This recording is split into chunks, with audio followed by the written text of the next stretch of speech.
Esa karena rahmat dan karunia-Nya pada siang hari ini kita dapat berkumpul secara daring dalam keadaan sehat untuk mengikuti MPH UGM Webinar Series Career Mapping in Public Health yang kita sudah laksanakan untuk kedua kalinya. Oke, baik teman-teman, webinar ini diselenggarakan sebagai ruang berbagi inspirasi dan pengalaman karir di bidang kesehatan masyarakat, khususnya bagi mahasiswa, alumni, dan seluruh peserta yang ingin mengenal lebih luas berbagai pilihan dan arah karir di kesehatan masyarakat. Tentunya pada siang hari ini kita sudah menghadirkan narasumber-narasumber yang luar biasa, yakni kakak-kakak kita yang dulunya juga pernah belajar dan juga berkuliah di Magister Kesehatan Masyarakat FKKMK UGM. Untuk pada siang hari ini kita mendatangkan dari beberapa program peminatan yang kita miliki. Jadi nanti lebih lanjutnya untuk para narasumber akan diperkenalkan oleh moderator kita. Baik, teman-teman, pada sesi kali ini kita akan mendengarkan pemaparan dari para narasumber yang merupakan alumni kita ya dari Magister Kesehatan Masyarakat dengan latar belakang dan juga pengalaman profesional di berbagai sektor, mulai dari pelayanan kesehatan, akademisi, hingga kebijakan kesehatan. Harapannya melalui kegiatan ini, teman-teman peserta dapat memperoleh gambaran yang lebih jelas dalam memetakan perjalanan karir sesuai minat dan potensi teman-teman. Sebelum nantinya teman-teman akan mendengarkan dari narasumber, kita akan memperkenalkan dulu moderator kita pada siang hari ini. Oke, pada siang hari ini saya tidak sendirian ya teman-teman. Saya sudah ditemani oleh Mbak Zilvani. Selamat siang Mbak Zilvani. Siang Mbak Nanda, siang teman-teman semuanya. Oke, baik teman-teman. Jadi Mbak Zilvani ini juga merupakan alumni dari peminatan kesehatan lingkungan. Betul ya Mbak? Dan saat ini Mbak Zilvani juga aktif di Departemen HBS FKKMK UGM. Baik, teman-teman, tanpa berlama-lama lagi, mungkin nanti akan dipandu oleh Mbak Zilvani. Jadi nanti teman-teman ketika ada pertanyaan-pertanyaan kepada narasumber nanti boleh raise hand-nya ya Mbak Zilvani, nanti boleh langsung open mic dan juga open cam-nya. Kemudian nanti boleh silakan untuk bertanya kepada para narasumber kita. Manfaatkan kesempatan pada siang hari ini sebaik-baiknya. Sembari nanti teman-teman juga bisa berkenalan dengan narasumber kita. Oke, tanpa berlama-lama lagi, mungkin Mbak Zilvani, Oke, waktu dan tempat saya persilakan. Oke, siap Mbak Nanda. Terima kasih perkenalannya sebelumnya. Selamat siang Bapak Ibu, teman-teman. Semoga selalu dalam keadaan sehat. Perkenalkan kembali, mungkin nama saya Zilfa. Dan pada kesempatan kali ini saya yang akan memandu diskusi kita dalam agenda MPH UGM Webinar Series Career Mapping in Public Health yang uh, sudah kedua kali nih kita adakan dari program Magister Kesehatan Masyarakat. Baik, tadi sudah sempat dijelaskan oleh Mbak Nanda, teman-teman. Jadi memang webinar ini merupakan agenda kedua dari rangkaian career mapping. Di sesi sebelumnya kita telah membahas gambaran umum mengenai jalur karir dari lulusan Magister Kesehatan Masyarakat atau lulusan dari program kesehatan masyarakat seperti itu. Dan sebelumnya kita juga sempat sharing juga dengan alumni dari minat kesehatan apa ketiga gitu. Nah, di sesi kedua ini kita coba sama-sama seperti itu mendengarkan cerita dari teman-teman narasumber kita yang sudah hadir. Boleh saya hai semuanya yang ada di layar, ada Mbak Maya, ada Mbak Ence, juga Mbak Tias. Nanti kita ngobrol lebih lanjut dengan Mbak-Mbak semua ini. Kebetulan Mbak-Mbak semua ya kali ini. Oke, ya, karena itu nanti karena kali ini formatnya diskusi gitu ya Mbak-Mbak, sharing talk show gitu. Jadi harapannya nanti semua yang hadir di sini bisa ikut aktif gitu ya. Nanti bisa tanya langsung. Nanti memang ada sesi khusus setelah talk show gitu. Nanti ada sesi khusus untuk tanya jawab. Jadi teman-teman nanti yang punya pertanyaan selama sesi boleh disimpan dulu atau mungkin dicatat dulu, boleh nanti bisa disampaikan langsung waktu sesi tanya jawab. Oke, sebelum itu, mungkin sebelum kita mulai, ada sedikit pertanyaan buat teman-teman yang sudah hadir di sini. Uh, Apakah gitu ya, teman-teman di sini masih bingung gitu, setelah lulus mau kemana, atau mungkin yang sudah bekerja atau merasa stuck gitu, harus kemana gitu, boleh banget komen atau beri reaction gitu ya di Zoom, komen bingung gitu, atau apa boleh monggo nanti sambil kita ramaikan gitu teman-teman. Uh, Ya, oke. Teman-teman, sebelum kita mulai, kita nanti ada beberapa pertanyaan nih Mbak-mbak di sini yang sudah hadir para narasumber. Nanti ada beberapa pertanyaan, nanti boleh nanti sharing dari Mbak-mbak. Dan satu persatu nih nanti Mbak-mbak kita tanyanya. Oke, yang pertama sudah siap nih Mbak-mbak, narasumber? Sudah siap, teman-teman juga silahkan disimak nanti pemaparan dari teman-teman. Oke, sebelum itu kita mulai dari yang paling punya ada Mbak Maya. Oke, halo Mbak Maya, senang sekali ketemu kembali Mbak Maya. Sehat Mbak Maya? Ini Halo narasumber Mbak kita paling Silva. jauh ya sepertinya. Halo teman-teman semua. Halo Mbak Silva. Halo Selamat Mbak siang. Maya di Jayapura kan sekarang? Masih Iya, di di Oh, Jayapura, oke. Mbak. Ini paling jauh nih kayaknya. Kemudian nanti ada Mbak Tias juga. Halo Mbak Tias, selamat siang. Selamat siang Mbak Zilfa dan Halo, teman-teman oke. semua. Iya, siap. Nanti kita sharing-sharing lagi dengan Mbak Tias. Kemudian juga ada Mbak Anca. Halo Oh, Mbak Mbak Anca, Zilfa, senang ketemu selamat lagi siang Mbak semuanya. Anca. Sehat-sehat ya Mbak Ance ya. Oke, oke baik, kita bisa mulai ya diskusi kita teman-teman hari ini. Oke, sebelum itu kita nanti mulai dari siapa dulu nih? Mungkin Mbak Maya dulu deh nih. Oke, mulai dari kita mulai coba mulai dari Mbak Maya. Tapi sebelum kita kasih nih Mbak Maya pertanyaan, coba kita kenalan dulu mungkin ya dengan Mbak Maya. Jadi teman-teman, Mbak Maya ini merupakan alumni dari Minat Kesehatan Lingkungan dari program Magister Kesehatan Masyarakat UGM. Dan untuk saat ini Mbak Maya merupakan Kepala Wilayah Pos Lintas Batas Wilayah, betul Mbak Maya? PLBN ya. Eh, Kemudian sebelumnya juga Mbak Maya sempat eh, merupakan sebagai koordinator wilayah kerja di Bandar Udara, kemudian juga Mbak Maya ada beberapa sertifikasi terkait dengan kesehatan lingkungan, kemudian juga bergabung jadi tim pengendalian vektor, kemudian juga sanitasi lingkungan juga, dan masih banyak lagi pengalamannya Mbak Maya. Mungkin di kesempatan pertama ini boleh Mbak Maya share ke kami ceritanya dari awal berkarir gitu sampai ke posisi sekarang, kira-kira seperti apa Mbak ya? Mbak Maya, monggo Mbak Maya. Iya, terima kasih Mbak Silva. Jadi sedikit cerita dari awal saya mulai karir saya sebagai ASN di Kementerian Kesehatan. Eh, itu pada tahun 2012, saya mulai masuk melamar CPNS di Kemenkes. Sebenarnya karir mapping saya tuh tidak dimulai pada saat saya melamar pekerjaan sebagai CPNS, karena memang waktu itu saya lulus S1 tahun 2011 dan itu tahun pertama moratorium. Sebenarnya mapping awal karir saya, tujuan saya itu adalah ASN pemerintahan daerah.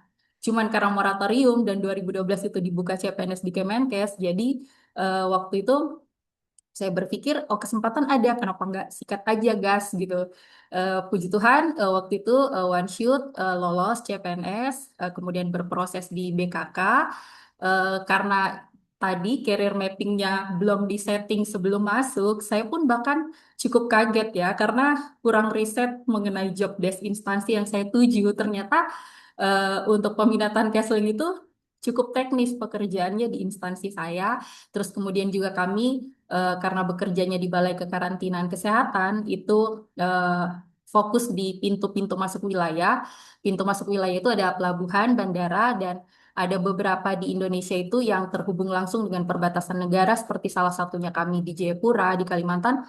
Itu kami ada PLBN, Pos Lintas Batas Darat Negara. Jadi saya berproses sekitar 5 tahun ditugaskan di bandara, kemudian sisanya itu di pelabuhan sebelum sekolah, dan kemudian kemarin selesai sekolah eh, ternyata dilempar gitu ya ke perbatasan. Itu cukup wow, cukup roller coaster gitu ya perjalanan karirnya, tapi saya memaknai perpindahan substansi ini dari bandara, pelabuhan ke PLBN itu tidak sebatas mutasi administratif saja, tapi sebagai perluasan konteks masalah yang sama gitu untuk spesialisasi karir saya, bahwa saya sedang membangun dan mempertajam spesialisasi saya di pengendalian risiko kesehatan, khususnya biasa kita karantina itu to prevent, to detect and to respond penyakit-penyakit menular potensial wabah yang mungkin akan menular lintas wilayah atau lintas negara.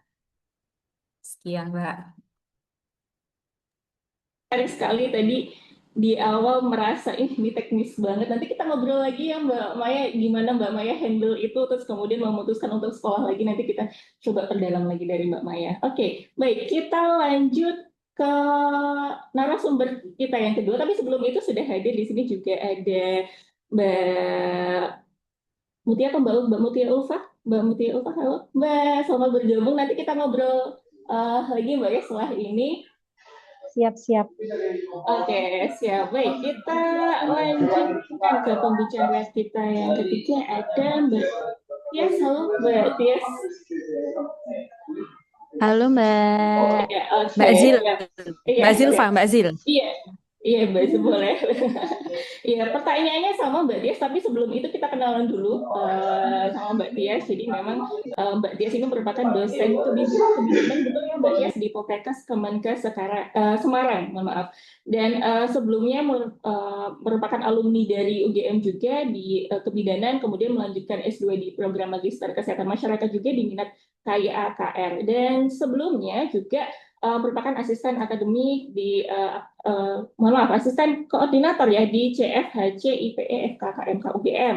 Kemudian juga menarik juga ini Mbak Tias juga merupakan fasilitator terkait dengan prenatal yoga. Nah, ini menarik sekali, nanti apakah itu berhubungan atau gimana nanti menunjang karirnya Mbak Tias atau seperti apa, nanti kita coba dengarkan bersama-sama. Monggo Mbak Tias boleh share ceritanya dari awal berkarir hingga saat ini. Oke, terima kasih banyak Mbak Zilfa. Salam kenal untuk sesama teman-teman alumni, Mbak Rianca, Mbak Maya, dan Mbak Mutia. Dan salam saya juga untuk teman-teman yang saat ini bergabung di Zoom. Baik, untuk perjalanan karir ya Mbak Zil, sebetulnya diawali dari berbagai pengalaman yang sebenarnya nggak kerasa udah dirasain sejak lulus kuliah sarjana terapan kebidanan. Jadi bukan yang terus lulus MPH baru kerasa tuh karirnya, tapi bahkan jauh sebelum itu. Jadi sekitar 2019 itu saya lulus dari sarjana terapan kebidanan di UGM juga. Saat itu masih ada prodinya. Kemudian saya menjadi asisten penelitian dosen. Kebetulan di sana juga saya skripsi itu ternyata berkaitan tentang metode metode pendidikan juga. Jadi berkaitan tentang mind mapping seperti itu kepada anak-anak SMA secara tidak langsung, ternyata saya sudah ada istilahnya kayak ternyata ada bakat ngajar di situ. Tapi saya tidak merasa saat itu. Baru sadarnya ya setelah keterima gitu jadi dosen. Kemudian saya melanjutkan pendidikan ke MPH di UGM. Kemudian setelah lulus melamarlah pekerjaan sebagai asisten koordinator. Jadi lulus di tahun 2022, saat itu juga saya langsung melamar karena ada bukaan saat itu sebagai asisten koordinator di Community and Family Healthcare with Interprofessional Education di FKKMK UGM. Mungkin untuk teman-teman yang alumni S1-nya atau sekarang mahasiswa di S1 kedokteran UGM mungkin tidak asing dengan CFHC IPI. Nah, saya dulu asisten koordinator di sana, khususnya di topik Family Health and Emergency di sana. Jadi memang sudah family, ternyata berkaitan tentang family. Kemudian di sana saya 1,5 tahun, ternyata merasa ada kesempatan. Wah, ada kesempatan CPNS di Kementerian Kesehatan. Nah, kok kayaknya kesempatan ini sayang untuk tidak diambil gitu. Akhirnya saya mengambil peruntungan itu yang sebetulnya coba-coba berhadiah Mbak Zil. Jadi ibaratnya kalau nggak keterima ya udahlah. Kebetulan saat itu one shot langsung keterima, puji Tuhan, dan akhirnya dijalani sampai sekarang. Nah, tadi Mbak Zilfa juga sempat tanya tentang prenatal yoga instructor ya, prenatal yoga fasilitator. Ya, jadi saya sejak tahun 2022 juga prenatal yoga fasilitator. Kalau ditanya apakah ngefek nggak ke karir saya sekarang, ternyata secara tidak langsung ngefek karena yoga itu sendiri itu tidak hanya berguna untuk orang lain, tapi ternyata untuk diri sendiri supaya lebih gentle sama diri sendiri, pengambilan keputusan, juga untuk breathwork, bagaimana kita mengolah ketika ketemu dihadapkan dengan berbagai masalah, prioritas, seperti itu ternyata yoga sangat ngefek, tidak hanya untuk kepada klien, tapi kepada diri sendiri. Mungkin itu Mbak Silva yang bisa saya sharingkan. Terima kasih. Oke, siap, luar biasa Mbak Tias. Nanti kita ngobrol lagi ya Mbak Tias, nanti lebih terdalam lagi. Oke, kita lanjut ke narasumber kita selanjutnya. Di sini ada Mbak Anca. Halo Mbak Anca. Halo Mbak Zilpa. Oke, siap. Masih dengan pertanyaan yang sama, Mbak Ence, tapi kita kenalan dulu dengan Mbak Ence di sini. Oke, Mbak Ence ini merupakan alumni program Magister Kesehatan Masyarakat juga di UGM dengan minat promosi kesehatan dan saat ini merupakan staf penelaah teknis kebijakan di BKKBN, betul ya Mbak Ence? Oke, nah menarik juga dari Mbak Ence sebelumnya menempuh pendidikan S1 ini minat epidemiologi ya kalau nggak salah ya. Oke, kemudian S2-nya lanjut ke promosi kesehatan. Nah ini kenapa gitu Mbak Ence tiba-tiba lompat gitu ya?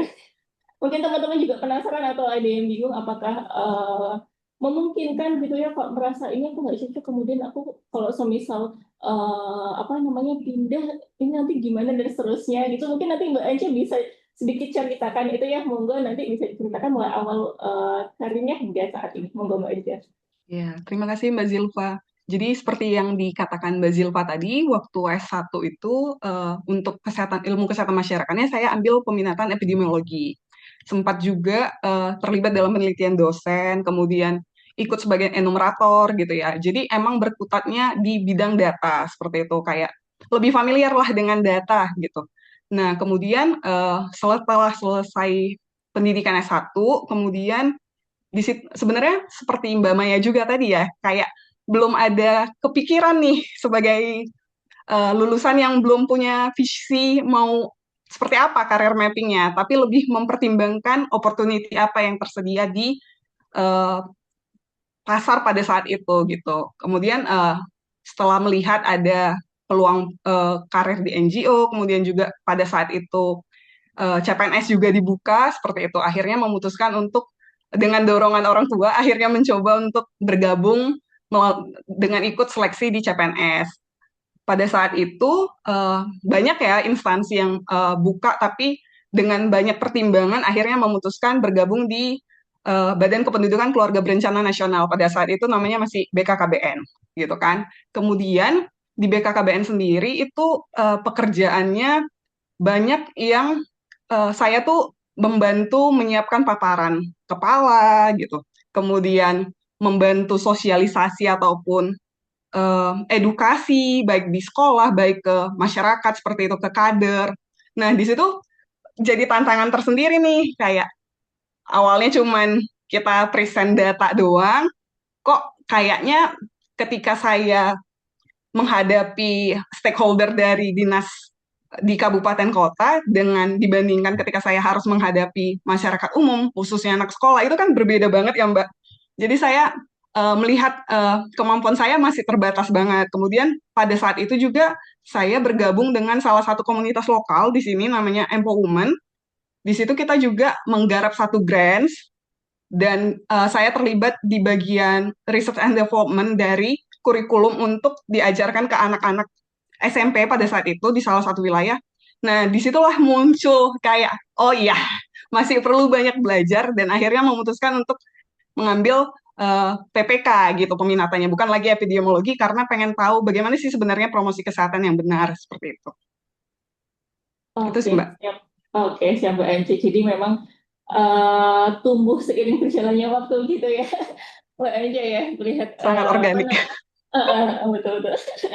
Oke, Mbak Ence, nanti kita ngobrol lagi. Kita lanjut ke pemateri kita selanjutnya ada Mbak Mutia Ulfa. Halo Mbak Mutia Ulfa. Halo, apakah bisa mendengar kami di sini, Mbak Mutia Ulfa? Halo Mbak Zilfa. Suara saya kedengaran ya? Iya, aman Mbak. Oke. Sorry. Dengan pertanyaan yang sama, Mbak, tapi nanti kita coba kenalan dulu dengan Mbak Mutia. Jadi Mbak Mutia ini alumni dari UGM juga S1 dan S2-nya di bidang gizi kesehatan, seperti itu ya Mbak Mutia. Kemudian untuk sebelumnya Mbak Mutia ini juga merupakan ahli gizi, pernah ada di ahli gizi di RS di Aceh, kemudian juga mengikuti program Nusantara Sehat seperti itu di bagian tenaga gizi di puskesmas, kemudian juga pernah bergabung di research assistant di Departemen Gizi juga, dan saat ini berada di health scientist di Yayasan Ekologi Papua. Benar ya, Mbak Mutia ya? Health specialist, Mbak Zilfa. Oh ya, health specialist, mohon maaf, health specialist di Yayasan Betul, Ekologi Papua. Jadi betul, betul. yang jelas ternyata nggak cuma Mbak Maya, ini ada Mbak Mutia juga. Mbak Mutia berarti sekarang di Papua, seperti itu? Iya, saya Oh, posisinya di Timika, Mbak Zilfa. mohon maaf. Saya posisinya di Timika, Mbak Zilfa. Oh, di Timika. Oke, Ya, betul. siap. Mbak Mutia. Oke, Mbak Mutia, boleh cerita Mbak Mutia pengalamannya seperti apa sampai kemudian saat ini di Yayasan Ekologi Papua seperti itu? Monggo, Mbak Mutia. Sebelumnya mohon maaf karena di sini sedang jaringan kurang stabil. Saya boleh izin off cam sebentar ya, karena saya ambil audio. Oke.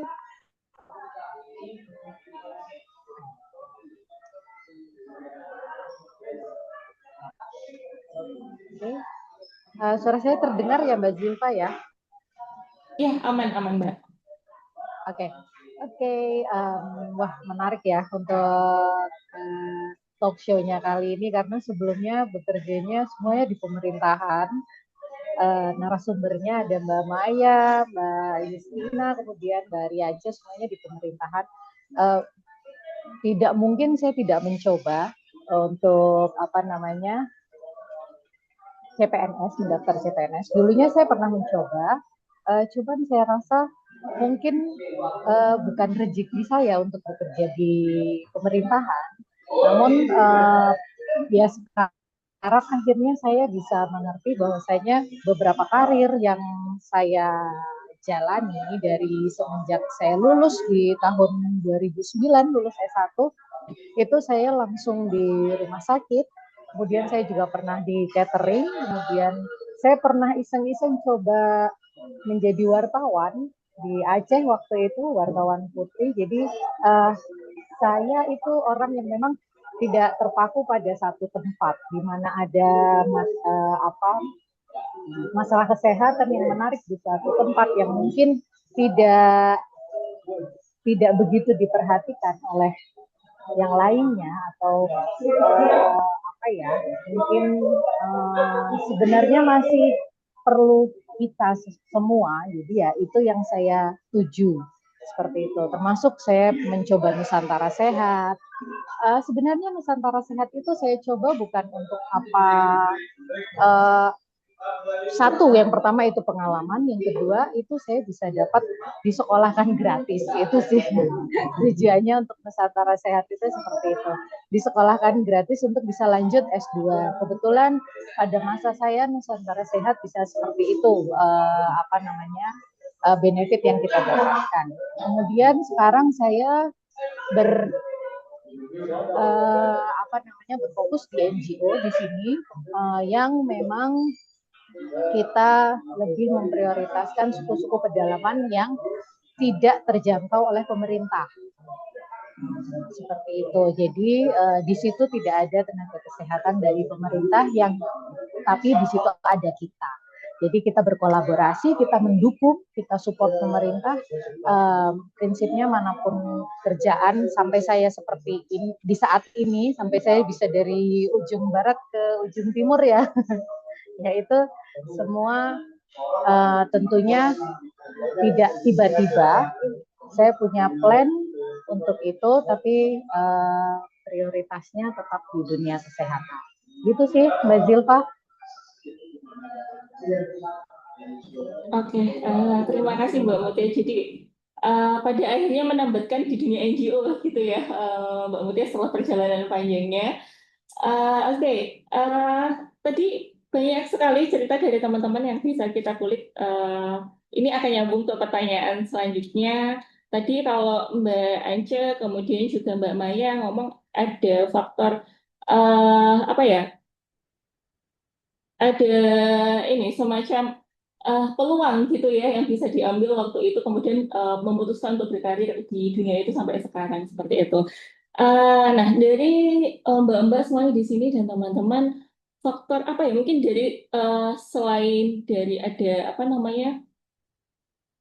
Selain itu tadi kan ada beberapa alasan mungkin yang lain faktor yang paling mempengaruhi pada akhirnya arah karir dari Mbak-mbak masing-masing gitu seperti itu. Oke, kita coba ke kita ajak gitu ya. Tadi di awal sudah ada Mbak Maya. Pertama kita coba ke Mbak Anja, boleh Mbak Anja. Selain tadi ada peluang, mungkin ada hal lain, faktor-faktor lain yang mempengaruhi untuk arah karirnya Mbak Anja. Monggo Mbak Anja. Ya, ini saya jawab dengan pandangan saya sekarang ya, Mbak Oke. Zilva. Kayak, karena kalau dulu rasanya ditanya karir mapping waktu masih S1 tuh, apa aja deh disikat gitu. Tapi kalau sekarang kayaknya dari, maksudnya pengalaman pribadi, kemudian juga sharing dari sesama teman, dan dari alumni senior seperti itu. Mungkin memang pilihan karir itu banyak ya faktornya, mulai dari eh, jenis opportunity atau peluang yang saat itu ada gitu kan. Nggak mungkin juga kita coba sesuatu yang lagi nggak ada nih peluangnya gitu. Misalnya moratorium tadi kayak kata Mbak Maya. Kemudian juga dukungan orang tua gitu kan. Dukungan orang tua, orang terdekat. Kemudian jenis pekerjaannya mungkin, apakah itu pekerjaan yang sangat teknis, harus berhadapan langsung dengan masyarakat, atau kita prefer pekerjaan yang behind the desk, mengerjakan data, atau di lab, seperti itu. Kemudian jam kerja juga ada teman saya soalnya yang ternyata jenis jam kerja itu sangat mempengaruhi gitu. Saya nggak mau kerja shift pokoknya gitu. Kemudian lokasi pekerjaan juga mungkin akan menjadi pertimbangan seperti itu kan. Dan to be realistis, gaji mungkin ya. Jadi kayak gaji apakah cukup dengan kebutuhan pada saat itu. Tapi ya memang untuk faktor terbesar adalah opportunity, dan kalau saya sendiri pada saat itu adalah dukungan dari orang tua. Seperti itu sih Mbak Zilpa. Oke, oke, siap. Terima kasih Mbak Anja. Kita lanjut ke pembicara kita selanjutnya. Coba kita dengarkan cerita dari Mbak Tias, monggo Mbak Tias boleh bercerita. Kira-kira apa faktor yang paling mempengaruhi gitu Mbak? Selain tadi ada bukaan CPNS, saya coba deh gitu ya. Mungkin monggo bisa bercerita. Oke, baik Mbak Zilva. Saya rasa menambah ya, mungkin tadi apa yang disampaikan teman-teman sebelumnya, Mbak Rianca, Mbak Maya, dan Mbak Mutia, itu saya juga mengalami. Jadi faktor-faktor yang mempengaruhi itu pasti banyak. Tapi kalau ditanya yang paling, kalau dari saya, mungkin setelah saya merefleksikan sampai sejauh ini, tidak lain dan tidak bukan sebetulnya faktor yang mempengaruhi arah karir adalah diri sendiri. Jadi menurut saya faktor internalnya. Ternyata setelah saya gali lagi, tentu pasti teman-teman juga merasa ya, apalagi yang saat ini sedang mengenyam pendidikan S2 atau yang tertarik untuk mengenyam S2. Yang paling penting itu adanya semangat belajar. Jadi ternyata dulu saat saya setelah sarjana, saya juga sebenarnya sudah dihadapkan dengan mau masuk CPNS sekarang po gitu. Mau masuk sekarang po, tapi saya kayak yang denial gitu. Jangan dulu lah gitu. Kenapa sih harus CPNS? Kenapa sih semua orang harus bilang kenapa harus CPNS gitu kan? Meskipun saya akhirnya nyemplung juga ya, tetapi awal-awal tuh saya kayak denial, kenapa sih harus CPNS? Akhirnya saya mikir, adalah sekolah lagi aja, karena saya pengen belajar sesuatu hal yang beda gitu. Mungkin dulu kebidanan. Terus kayak sekarang mikir, mungkin sesuatu yang berkaitan tentang komunikasi, public speaking, interpersonal speaking, sama orang-orang yang mungkin asing, tidak kita kenal gitu. Apalagi kan tahu bahwa di Indonesia masih banyak hal yang memang berkaitan tentang AKI, angka kematian ibu, angka kematian bayi, semua kasus itu. Nah, saya penasaran kok kayaknya pengen kuliah lagi di S2, kaitannya kesehatan masyarakat aja deh, pengen tahu promotif preventif. Akhirnya saya ingin belajar. Terus pengen memperbarui diri deh. Nah, akhirnya karena itulah menunjang saya untuk memilih arah karir yang saya miliki saat ini. Nah, dorongan itulah yang saya rasa jadi ingin mau berkembang gitu sayanya. Dan mengusahakan diri kalau ketemu sama orang, entah itu sejak dari dulu sampai sekarang, ternyata bawalah gelas kosong. Mungkin itu ya Mbak Zilva. Jadi membawa gelas kosong sehingga rasa-rasanya itu akan banyak mendapatkan pelajaran meskipun dengan siapapun. Jadi tidak hanya melihat dari mendongak ke atas, tapi oh ternyata setiap orang yang ketemu saat hari itu ternyata ketika kita bawa gelas kosong, secara tidak langsung itu jadi motivasi loh untuk diri kita. Ternyata itu mempengaruhi supaya oh ternyata aku harus jadi lebih baik, harus lebih belajar lagi. Ya meskipun tidak dipungkiri faktor lain ya, kayak lingkungan yang suportif, motivasi dari orang-orang yang sekitar, ada orang tua, ada saudara. Bahkan kadang arah karir itu juga bisa dipengaruhi, kok dia bisa aku enggak. Hanya kayak kalau orang Jawa bilang tuh wang sinawang alias lo kok melihat temennya, apalagi mungkin yang umurnya di area 25 tahunan ya, kayak quarter life crisis. Nah, ternyata arah karir itu bisa dipengaruhi masa dia enggak dia iya aku enggak. Nah, itu juga sebenarnya secara tidak langsung mempengaruhi arah berpikir. Jadi itu sih, tapi yang paling mempengaruhi itu tentu diri sendiri. Semangat ingin belajar sih kayaknya Mbak Silva kalau saya. Gitu. Terima kasih. Oke, luar biasa sekali Mbak Tias. Nanti penting sekali ini ada yang menarik faktor internal. Nanti ada pertanyaan terkait dengan apakah perlu kita mengenali diri sendiri gitu ya teman-teman sebelum menentukan arah karir kemana. Nanti kita akan bahas. Kemudian kita coba ke Mbak Mutia. Nih Mbak Mutia, gimana nih kira-kira faktor apa yang paling mempengaruhi arah karir Mbak Mutia? Pilihan Wah, karir Mbak Mutia. Seperti itu. Monggo Mbak Mutia. saya setuju sekali sama Mbak Justina. Mantap. Ya, faktor diri sendiri internal itu memang penting. Seberapa kita membutuhkan atau seberapa kita dibutuhkan oleh orang lain. Nah, itu yang paling utama, sehingga kita bisa mengukur, ya bisa memvalue diri kita sendiri itu bisa sampai apa. Itu yang utama sih. Itu sih Mbak Zilva, untuk Mbak Rianca dan Mbak Justina saya rasa saya cukup setuju, dan itu memang ketika kita menghadapi dunia pekerjaan di lapangan itu relate. Itu. Oke, siap Mbak Mutia. Terima kasih. Kita lanjut ke Mbak Maya nih. Versi Mbak Maya kira-kira gimana nih Mbak Maya? Monggo Mbak Maya. Ya, makasih Mbak Silva. Saya rasa sudah cukup lengkap ya yang diutarakan oleh Mbak Ence, Mbak Tias, Mbak Mutia.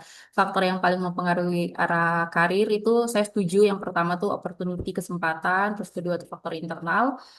Khusus untuk faktor internal ini mungkin saya jabarkan karena emang kalau buat saya sendiri gitu, saya menyadari sejak awal saya berkarir itu saya relatif kuat di membaca situasi lapangan. Jadi di samping apa itu sesuai memang dengan nilai personal saya yang suka bekerja dan nyaman bekerja di lapangan. Saya cukup kuat di membaca situasi lapangan tersebut. Kemudian saya cukup apa ya kayak untuk mengambil resiko karena kan kita bekerja kalau di tempat saya tuh kita pengawasan risiko lingkungan sekaligus dengan pengendaliannya gitu. Jadi saya rasa saya cukup mampu untuk mengambil keputusan-keputusan di lapangan gitu ya yang berbasis resiko. Walaupun kadang kan kita tahu kalau kita bekerja di lapangan itu kita nggak nunggu data itu pasti, data itu lengkap gitu. Kadang harus dieksekusi, keputusan harus diambil. Jadi berjalannya waktu.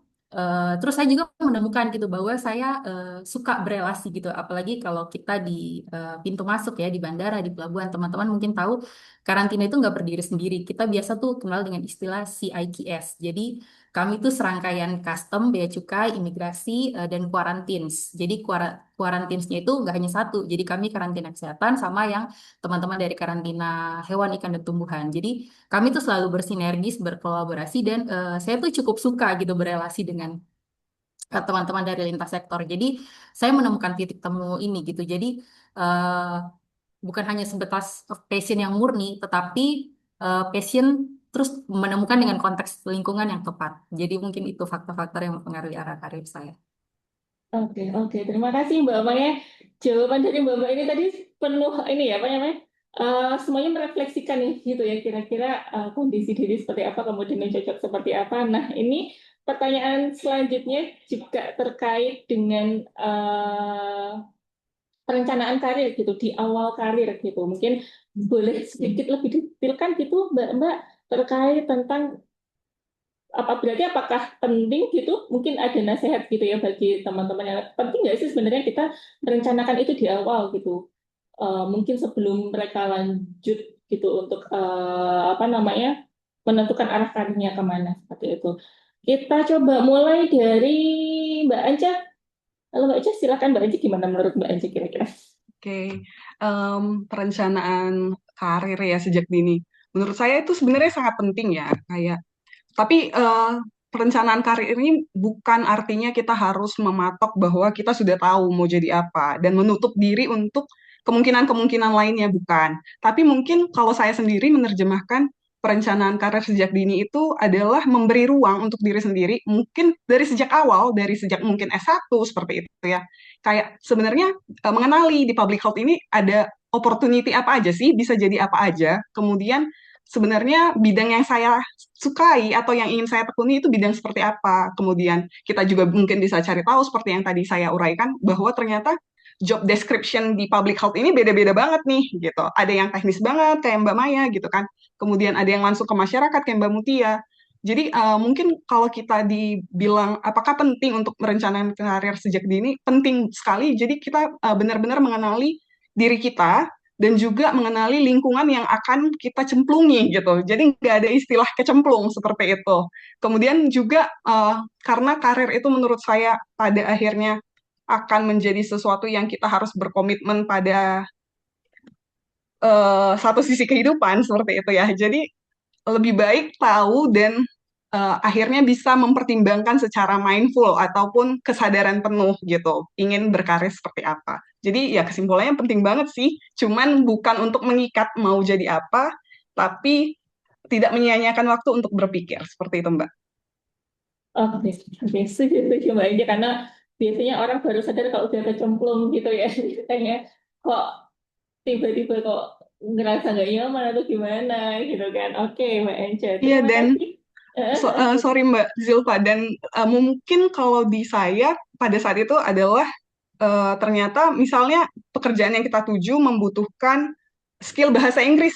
Waktu itu ada beberapa tes gitu ya yang dia mensyaratkan skill bahasa. Nah, itu kan kalau kita sudah memetakan terlebih dahulu, kita sudah bisa ancang-ancang nih. Oh, kayaknya nanti saya lulus bulan segini, jadi saya harus tes ini untuk tes bahasanya, jadi untuk keluar sertifikatnya sekian lama. Dan itu juga terjadi waktu ngambil beasiswa. Seperti itu, Mbak.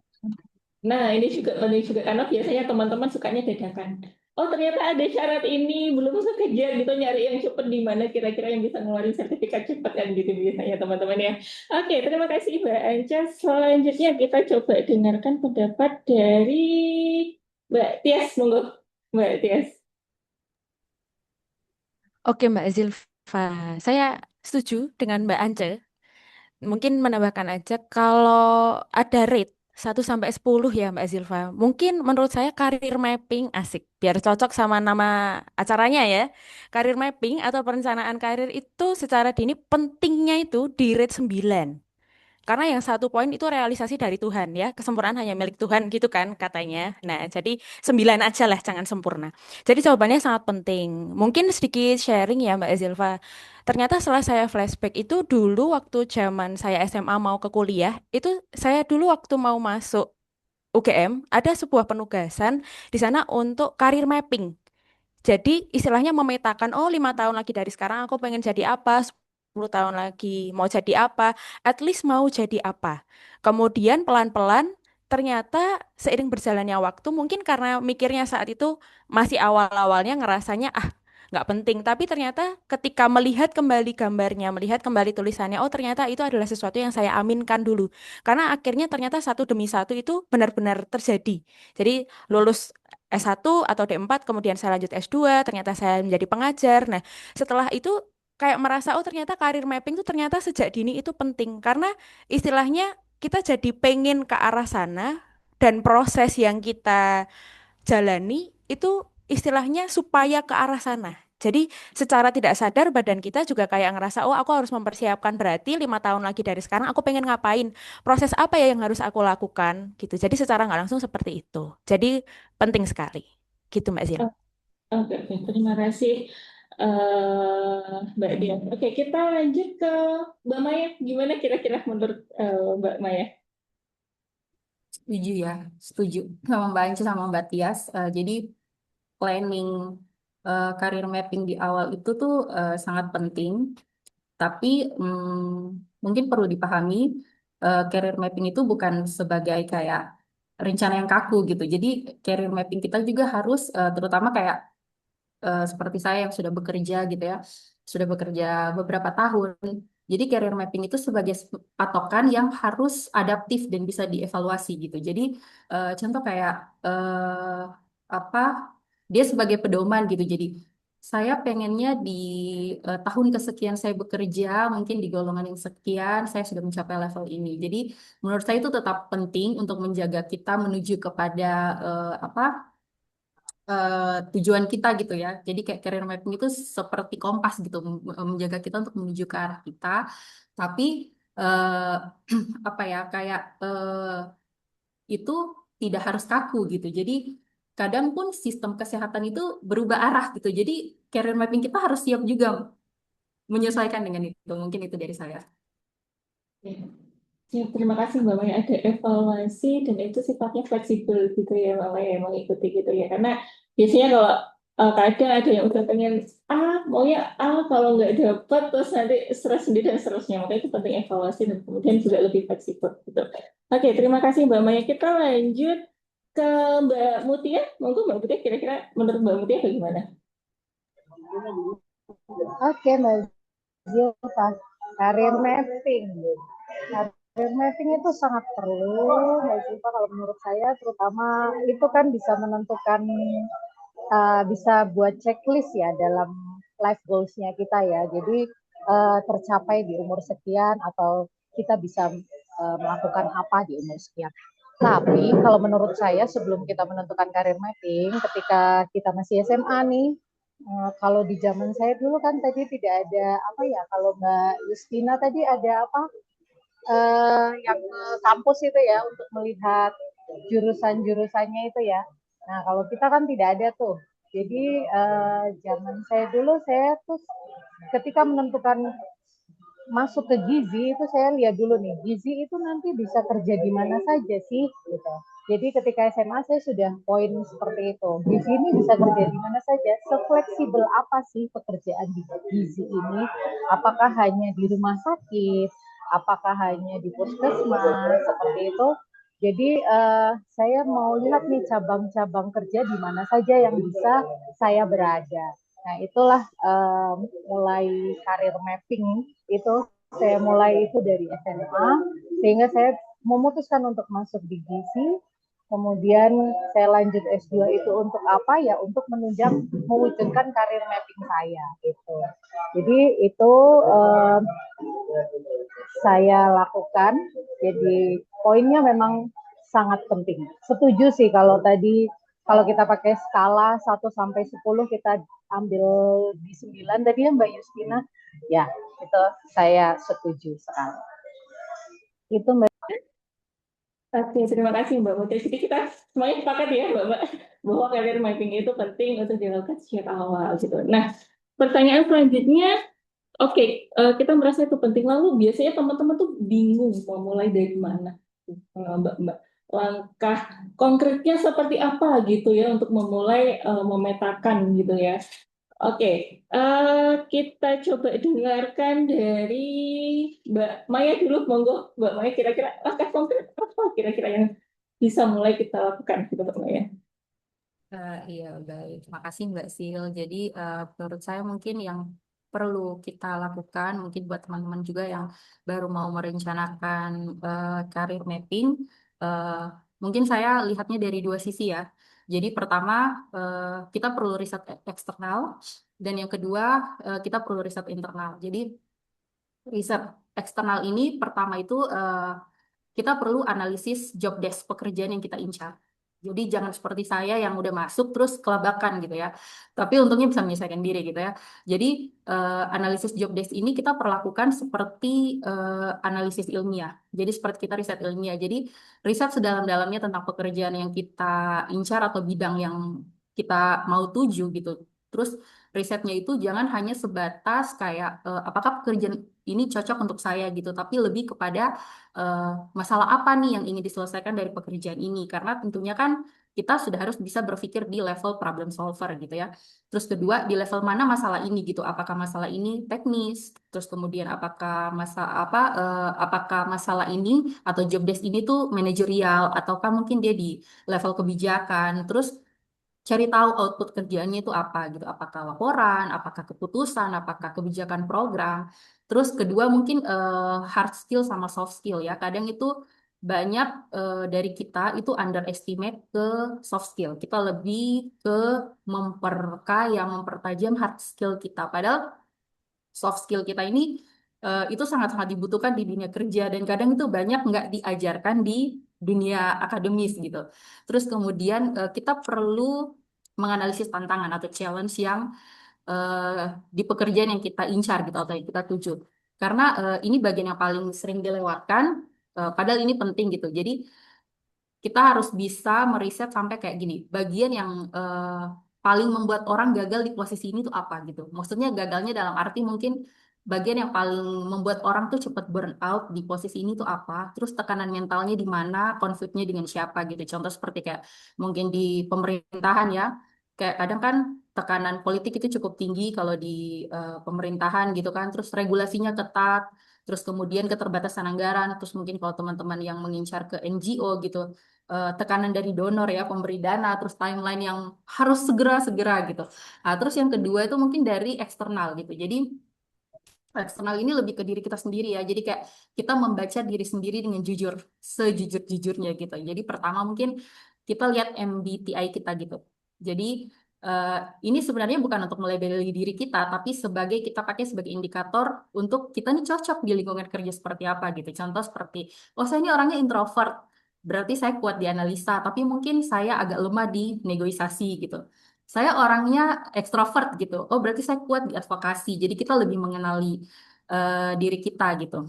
Terus kemudian mungkin kita perlu jujur menilai skill yang kita miliki saat ini. Maksudnya skill yang aktual gitu. Jadi eh, teman-teman bisa apa buat 3 kategori gitu. Jadi skill apa yang sudah saya kuasai saat ini yang siap untuk dipakai kerja besok gitu. Kalau seandainya saya diterima gitu. Terus kemudian skill apa yang bisa saya kuasai yang bisa saya pelajari 6 sampai 12 bulan ke depan. Terus kemudian skill apa nih yang masih wacana tapi udah terpikirkan kayaknya ini dibutuhkan nih kalau saya kerja di sini gitu. Jadi kita perlu identifikasi ini. Terus yang ketiga mungkin value ya. Jadi kita jujur menilai diri kita eh, value kita nih pengennya kerja tuh apa gitu. Apakah kita value for money atau value for position. Ini nggak ada yang salah gitu. Nggak ada yang salah dengan kedua value ini. Yang salah tuh kalau kita nggak punya value ya. Jadi apakah kita tuh kerja mau uang gitu. Saya pengen nggak apa-apa deh pekerjaannya gini-gini aja. Atau saya pengen bekerja di sini aja karena saya memang niatnya pengen ngumpulin duit gitu ya. Saya pengen pensiun muda itu nggak salah gitu. Atau saya pengen posisinya di sini aja walaupun gajinya nggak seberapa itu nggak salah. Terus kemudian mungkin yang terakhir itu apa ya? Kita harus bertanya kepada diri kita gitu, apa yang in drive kita selama ini gitu. Jadi apa yang membuat kita tetap mau bertahan di pekerjaan itu walaupun nanti itu menemui tantangan, walaupun itu sulit gitu. Jadi drive ini lebih dari motivasi gitu. Jadi nanya gini, masalah apa yang kadang-kadang tetap akan saya kerjakan, saya akan tetap bertahan di bawah tekanan seperti apa yang bisa saya toleransi, gitu. Jadi karena menurut saya sih apa ya, kayak hal-hal ini harus ada di dalam peta karir kita gitu. Karena jika salah satu ini kosong, jangan sampai peta karir kita rapuh gitu. Jadi kita stagnan di tengah jalan. Mungkin itu dari saya. Oke, mantap sekali Mbak Maya, cukup detail tadi ya, sudah banyak sekali penjelasannya. Coba kita, ah, sebelum itu tadi Mbak Maya menegaskan di bagian riset internal dan eksternal gitu ya. Jadi perlu melihat bagaimana pekerjaan itu sendiri, juga perlu melihat untuk ke dalam diri kita sendiri. Oke, kita lanjut. Kalau menurut Mbak Ance, gimana Mbak Ance, ada tambahan kah terkait ini? Monggo Mbak Ance. Setuju sekali ya, Kak Maya sudah menjelaskan dengan sangat detail dan saya bolak-balik ngangguk gitu karena setuju banget dengan yang dipaparkan sama Kak Maya. Kalau dari sebagai pemula gitu ya, tantangannya mungkin untuk karir mapping ini sebenarnya kalau saya sendiri melihatnya karena namanya juga pemula ya, no, I'm not expert gitu. Jadi kayak kita tuh mungkin belum sebanyak itu tahu. Jadi mungkin kita bisa riset lebih banyak lagi gitu. Karena dari beberapa sharing dengan teman-teman juga gitu, pada akhirnya, dan dari refleksi pengalaman pribadi juga gitu, pada akhirnya ada aja gitu hal-hal yang oh ternyata kayak gini ya gitu, atau oh pekerjaannya kayak gini, dan itu kemarin beberapa teman saya mengalami gitu. Jadi misalnya formasi untuk salah satu CPNS gitu ya, kemudian dengan mungkin asumsinya supaya lulus aja karena formasinya banyak gitu. Dan pada akhirnya kaget gitu karena ternyata pekerjaannya tidak sesuai dengan job desk yang ada di pikirannya. Jadi mungkin tantangannya sebagai pemula adalah untuk mendapatkan wawasan sebanyak-banyaknya gitu. Sebenarnya apa aja pekerjaan yang ada gitu. Kemudian sebenarnya job description-nya seperti apa, dan kayak kata Kak Maya tadi, tantangan yang terberatnya itu apa gitu. Mungkin kalau saya dari pemerintahan, misalnya saya melihat Sawang Sinawang tadi itu kayak melihat yang di NGO, wah enak ya di NGO seru, bisa mobile. Mungkin ada teman-teman yang menganggap kerjaan mobile itu adalah tantangan tersendiri gitu kan. Jadi sebagai pemula adalah mungkin advice, bukan advice juga ya, tapi kayak sharing refleksi sendirinya itu adalah banyak-banyak riset, kemudian banyak-banyak bertanya mungkin kepada senior ataupun mentor kalau punya mentor pribadi seperti itu. Itu sih Mbak Zilpa. Oke, sip. Terima kasih Mbak Anja. Tadi juga ngomong masalah mental ini penting ya. Jadi kadang kita kalau mau nyari tahu tentang diri kita kadang sering tersesatnya gitu ya, bingung sendiri. Nah ini kita cari temen bingung gitu ya, cari mentor yang bisa kita sharing juga kayak Iya. gitu. Jadi Oke. buat mengenali sweet spotnya di masing-masing pekerjaan gitu. Oke, siap-siap Mbak Anja. Terima kasih. Oke, kita coba lanjut ke Mbak Tias. Monggo Mbak Tias. Ada tambahan? Oke, sudah luar biasa apa yang disampaikan Mbak Maya dan Mbak Ance. Mungkin saya sedikit sharing saja apa yang mungkin sudah pernah saya lakukan juga dan semoga ini juga membantu teman-teman yang sedang berusaha untuk karir mapping ya. Jadi kalau dari saya tentu yang paling pertama adalah silahkan teman-teman secara sadar silahkan duduk sebelum mikir mau riset nih duduk dulu, anteng, disiapin tuh dulu buku secari kertas atau laptop atau pena itu disiapin dulu tuh. Terus bawa dirinya tuh ke fokus dulu, be present, nggak usah mikirin, oh orang ini kok gini, oh kok ternyata pekerjaan itu begitu, ABCD itu jangan dipikir dulu. Dibawa ke diri sendiri dulu, be present, terus baru secara sadar diniatin dulu dan kasih space sama diri sendiri untuk memulai refleksi diri atau self reflection dulu. Jadi diluangin dulu waktunya. Kemudian barulah kalau semisalnya teman-teman sudah lego atau sudah punya luang waktu, baru pelan-pelan. Tadi mungkin saya sedikit menyadur dari yang Mbak Maya sampaikan, bisa menggunakan analisa SWOT ya, Strength, Weakness, Opportunity, and Threat. Tadi sedikit sudah dijelaskan oleh Mbak Maya. Saya tidak akan menjelaskan lebih detailnya, karena tadi juga sudah dijelaskan. Intinya benar-benar mengenali diri sendiri, kekuatannya kira-kira akan lebih berdaya atau lebih maksimal di bagian apa, kelemahannya apa, kemudian kira-kira kesempatannya untuk bisa berkembang seperti apa, kemudian ketika ancaman datang, kira-kira kita gimana menyelesaikannya. Nah, itu perlu dikenali dari diri sendiri dulu. Jadi fokusnya sama diri sendiri dulu aja sih Mbak Zilpa. Terus kemudian syukur-syukur kalau semisalnya ada spare money, karena ini butuh uang juga, teman-teman bisa mau melakukan tes minat bakat, itu juga boleh. Kalau enggak pun saya idem sama Mbak Maya. Tadi saya lihatnya MBTI, sama. Makanya tadi waktu Mbak Maya bilang MBTI, saya senyum.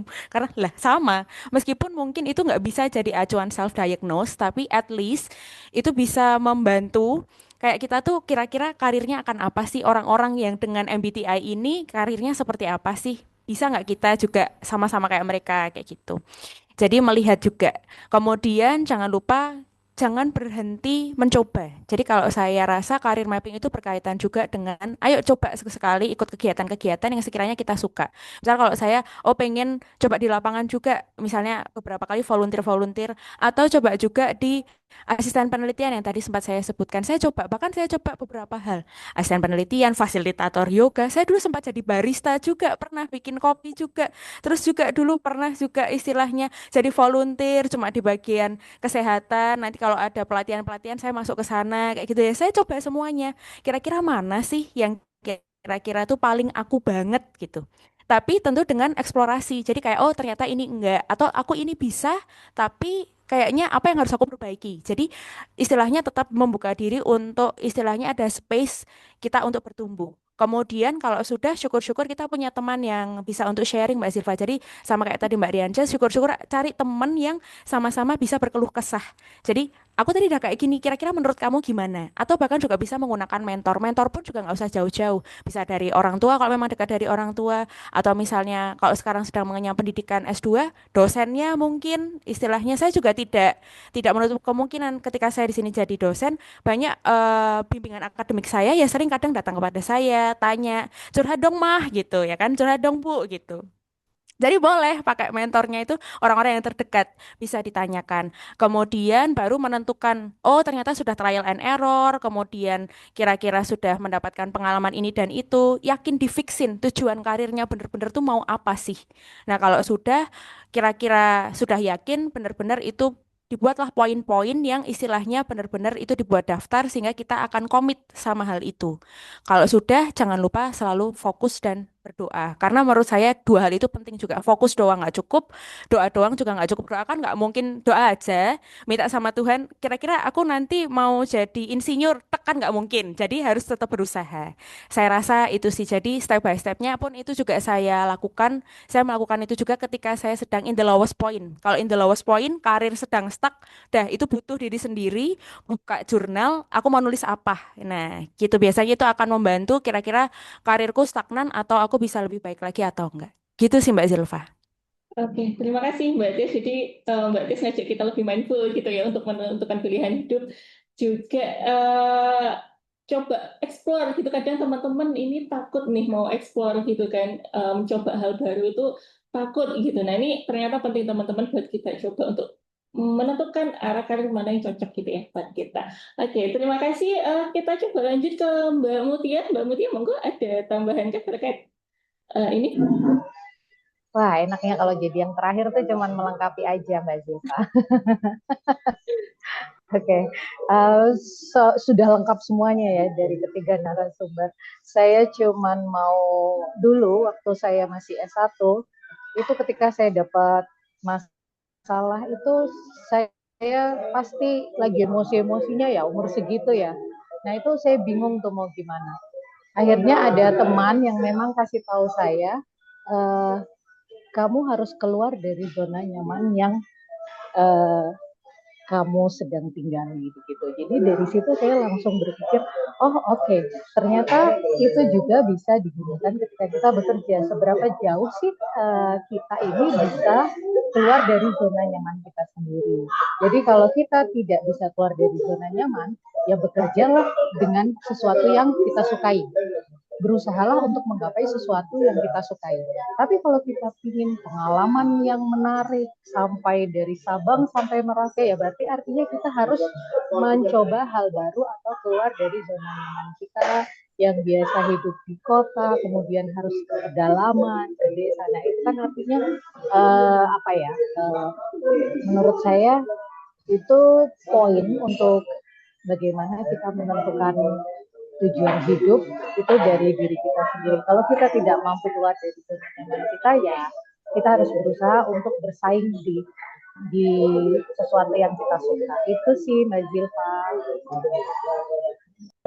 Bahkan Mbak Mutia, terima kasih karena justru kadang kalau kita keluar dari zona nyaman gitu ya kita nemuin hal baru tuh yang bikin kita jadi deg-degan lagi gitu yang sebelumnya nggak semangat gitu kita nemu tantangan baru. Nah itu yang kita mulai juga semangat gitu ya untuk menjalani hal baru seperti itu.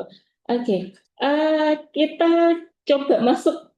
Kalau tadi sudah merencanakan bagaimana dengan realita dunia kerjanya sendiri gitu ya Mbak, seperti apa gitu. Nah, apa sih sebenarnya tantangan terbesar dan mungkin apakah ada kesalahan-kesalahan karir gitu ya yang Mbak pernah lalui gitu yang bisa menjadi pelajaran berharga gitu buat kita semua. Boleh. Kita mulai dari Mbak Mutia dulu mungkin ya. Mbak Mutia, monggo Mbak Mutia. Waduh, langsung disuruh jadi yang pertama. Oke. Tantangannya apa ya? Banyak ya Mbak Zilfa tantangannya. Cuman melawan diri sendiri itu menurut saya tantangan yang paling berat ya. Tantangan yang paling berat sekali karena ketika kita mau tadi menyambung hal yang tadi sebelumnya kita mau keluar dari zona nyaman itu kan kita harus melawan diri kita sendiri ya. Otomatis. Jadi itu menurut saya berat sekali. Apalagi ketika saya harus mencoba hal baru yang di luar jurusan saya. Saya pernah bekerja yang terakhir sebelumnya itu saya bekerja sebagai promotor musik. Kalau mungkin teman-teman di sini tahu ada Prambanan Jazz, nah itu saya bagian dari situ. Nah, um, untuk bekerja di dunia yang bukan biasanya kita pelajari secara teori itu berat sekali tantangannya. Dan untuk kita mau bekerja di situ itu yang memang kita harus dealing dealing dengan diri kita sendiri itu yang cukup cukup banyak banyak yang harus kita komitmenkan begitu. Itu sih. Selebihnya kalau dari lingkungan sekitar, mungkin yang saya temui selama saya bekerja di pedalaman ya, mungkin tantangannya bahasa. Apalagi saya sekarang ini kan bekerja di uh, Timika, yang saya juga ada wilayah intervensi saya itu kan ada di pesisir dan di pegunungan, yang mereka itu ada 7 suku, 7 suku. Jadi saya ketika misal saya mau pendekatan secara lintas sektoral itu saya kendala atau tantangannya itu saya harus harus uh, menyamakan persepsi, kemudian saya juga harus mengikuti adat dan budaya yang mereka punya seperti itu. Nah, itu tantangan terberat bagi saya yang kerja di NGO ini. Seperti itu.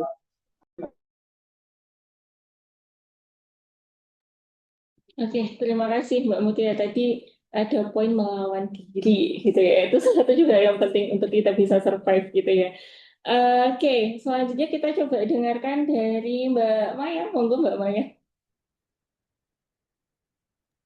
Iya Mbak Sil, mungkin kalau tantangan terbesar selama saya berkarir, eh, awal-awalnya mungkin hmm, biasa CPNS baru tuh kan terlalu idealis ya dengan sistem. Jadi tantangan awalnya tuh mungkin itu. Padahal sebenarnya tuh pemahaman terhadap sistem itu kan perlu dibangun lewat waktu gitu. Jadi kita perlu memahami ritme birokrasi, keadaan di lapangan, terus krisis-krisis yang ada, tantangan lainnya gitu. Jadi mungkin pertama itu tantangan yang saya hadapi. Jadi pernah sempat saya dalam tanda kutip juga saya tidak sabar gitu. Jadi saya coba pernah switch ke pekerjaan lain gitu. Jadi dari orang lapangan, saya waktu itu ditawarin coba diklat pengadaan barang dan jasa. Terus saya ambil gitu lah. Ternyata eh lolos gitu kan. Terus saya waktu itu pegang pengadaan selama hampir lebih 4 tahun gitu. Jadi eh, cukup di tahun pertama kedua cukup enak bekerja di belakang meja gitu. Jadi waktu itu tugas teknis saya itu hanya sebagai tambahan. Saya lebih banyak di belakang meja, tapi lama-lama kok gak nyaman gitu. Kayaknya passion saya, panggilan saya harus turun kembali ke lapangan gitu. Tapi ternyata keadaan itu tuh berlanjut di pengadaan itu saya berlanjut sampai 4 tahun gitu. Dan waktu 4 tahun itu saya tuh melewatkan teman-teman saya yang di teknis itu sudah masuk ke jabatan fungsional karena memang waktu itu kan Kemenkes diarahkan agar jangan jangan lagi berada di jabatan pelaksana gitu, ambil jabatan fungsional. Teman-teman saya udah impasing, udah masuk ke Jafung, tuh saya tuh masih nyaman di hal itu gitu. Jadi mungkin kesalahan terbesar saya tuh sekaligus ini gitu. Jadi saya sempat lalai karena tadi ya saya nggak rutin mengevaluasi peta karir saya sehingga saya cukup tertinggal. Sebenarnya tuh saya rugi di 2 tahun kenaikan pangkat gitu.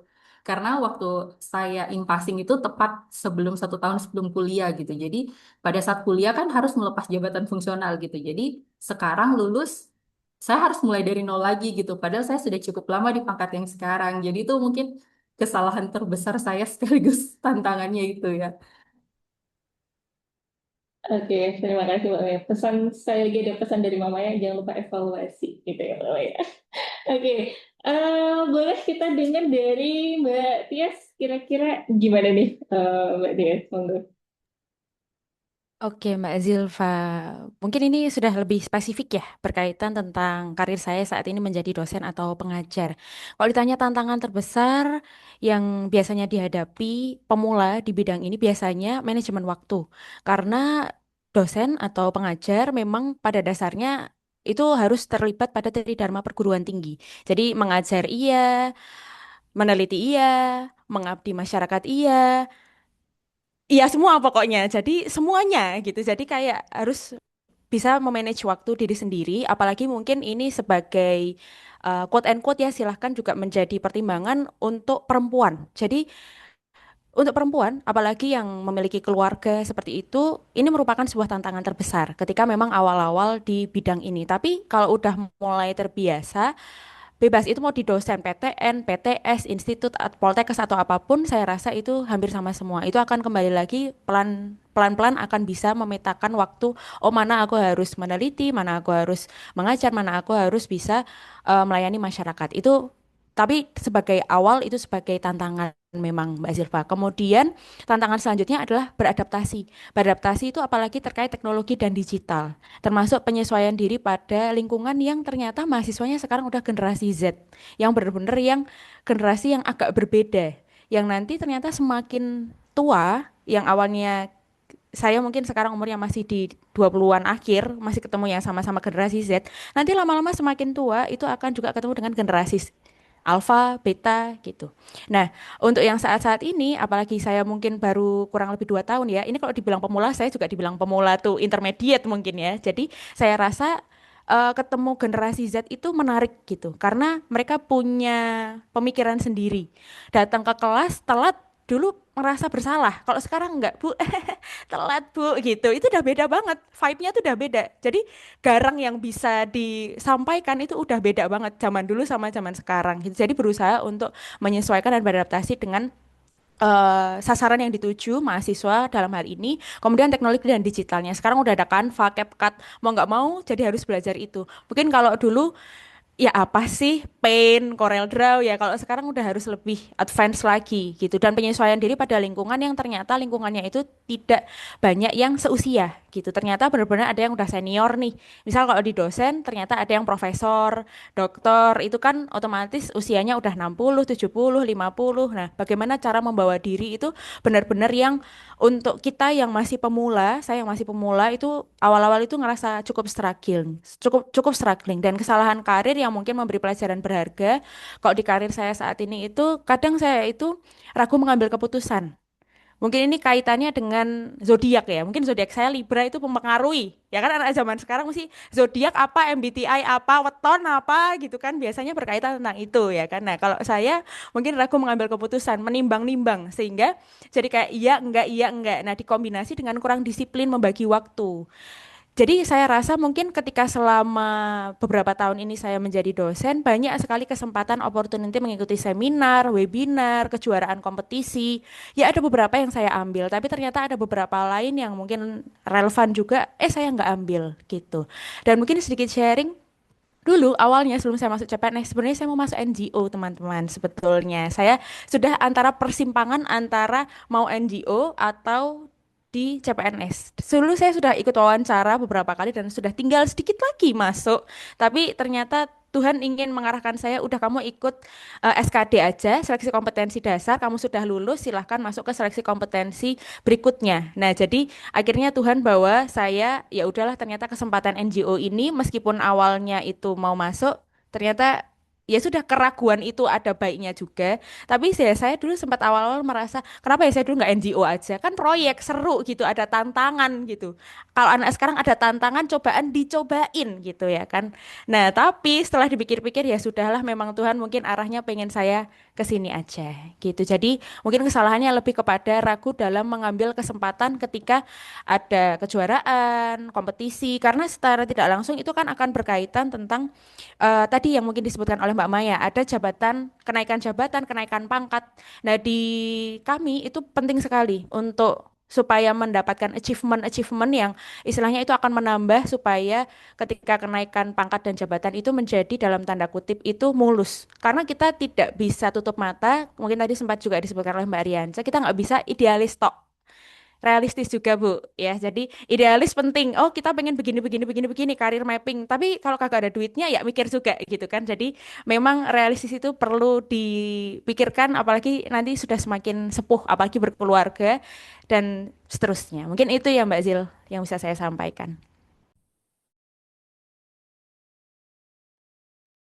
Oke, Mbak Tis, jadi tadi ada apa ya, kalau pesannya dari Mbak Tis, kalau ada peluang coba aja gitu ya. Terus kemudian juga ternyata di perjalanan juga ada terkait dengan kita harus lebih bisa menyelesaikan diri dan juga manajemen waktu itu juga penting. Karena saya tahu dosen sangat palu gada ya Mbak ya. Semua ya. Oke, kita coba dengarkan dari Mbak Angel, monggo Mbak Angel. Ya, bener ya, kayak setuju banget sama yang dibilang Kak Maya, Kak Tias, dan Kak Mutia. Kalau aku ditanya tantangan karir gitu ya, mungkin kemampuan adaptasi itu emang yang paling harus di-highlight gitu ya. Karena saya sendiri mengalami mulai dari awal CPNS seperti itu, dari kita di lingkungan akademik yang super ideal, kita nggak perlu pertimbangkan A, B, C, kita bisa merancang segala jenis program di otak kita gitu ya, kayak maksudnya tanpa mempertimbangkan hal-hal lain seperti itu. Kemudian kita masuk ke lingkungan baru, selain kita harus belajar sistemnya, kita juga harus belajar orang-orangnya. Mungkin juga kayak saya pindah ke satu daerah, jadi harus menyesuaikan. Jadi kalau dibilang tantangannya tersendiri yang benar-benar seperti yang diungkapkan Kak Tias dan Kak Maya tadi, adaptasi itu sendiri. Karena ketika kita kalau memulai karir, otomatis kita adalah orang baru. Jadi kita harus tahu kapan kita harus belajar mendengarkan dan kapan kita harus bersuara seperti itu. Jadi supaya nggak kehilangan warna aslinya gitu, walaupun di lingkungan baru. Kemudian kalau untuk mungkin juga tantangan lainnya karena sebagai PNS gitu ya, yang mungkin orang bilang safety net lah gitu. Kayak there's no safety net gitu. Kayak sebenarnya nggak ada safety net dan mungkin saya juga bisa jadi salah satu pelajaran dari karir juga gitu. Bahwa tidak boleh terlalu lama berada di zona nyaman. Kayak kata Kak Maya tadi harus evaluasi gitu. Awalnya mungkin kayak oh udah nih ketemu nih ritmenya kerjanya seperti apa seperti itu kan kemudian kok kayak nggak ada challenge tapi kan eh, kayak kata Kak Tias juga ya kalau nggak ada kalau ada cobaan itu harus dicobain gitu kemudian ya akhirnya barulah berpikiran untuk sekolah lagi gitu mengambil tugas belajar mencoba beasiswa seperti itu jadi kalau dari kesalahan karirnya adalah jangan pernah berpikir bahwa pekerjaan kita itu adalah satu safety net itu sendiri gitu kita harus terus untuk mengembangkan diri gitu berpikir untuk mengembangkan diri ya walaupun mungkin susah ya tapi take your time gitu kayak ambil waktunya nanti juga akan ketemu satu titik yang oke, kayaknya dari apa yang aku kerjain dan apa gap yang ada bisa deh buat explore satu sisi lagi seperti itu. Kemudian juga untuk karir dari kesalahan karir itu sendiri bahwa jangan pernah berpikir ini terjadi di saya sendiri bahwa sebenarnya karir Anda adalah melekat pada satu instansi.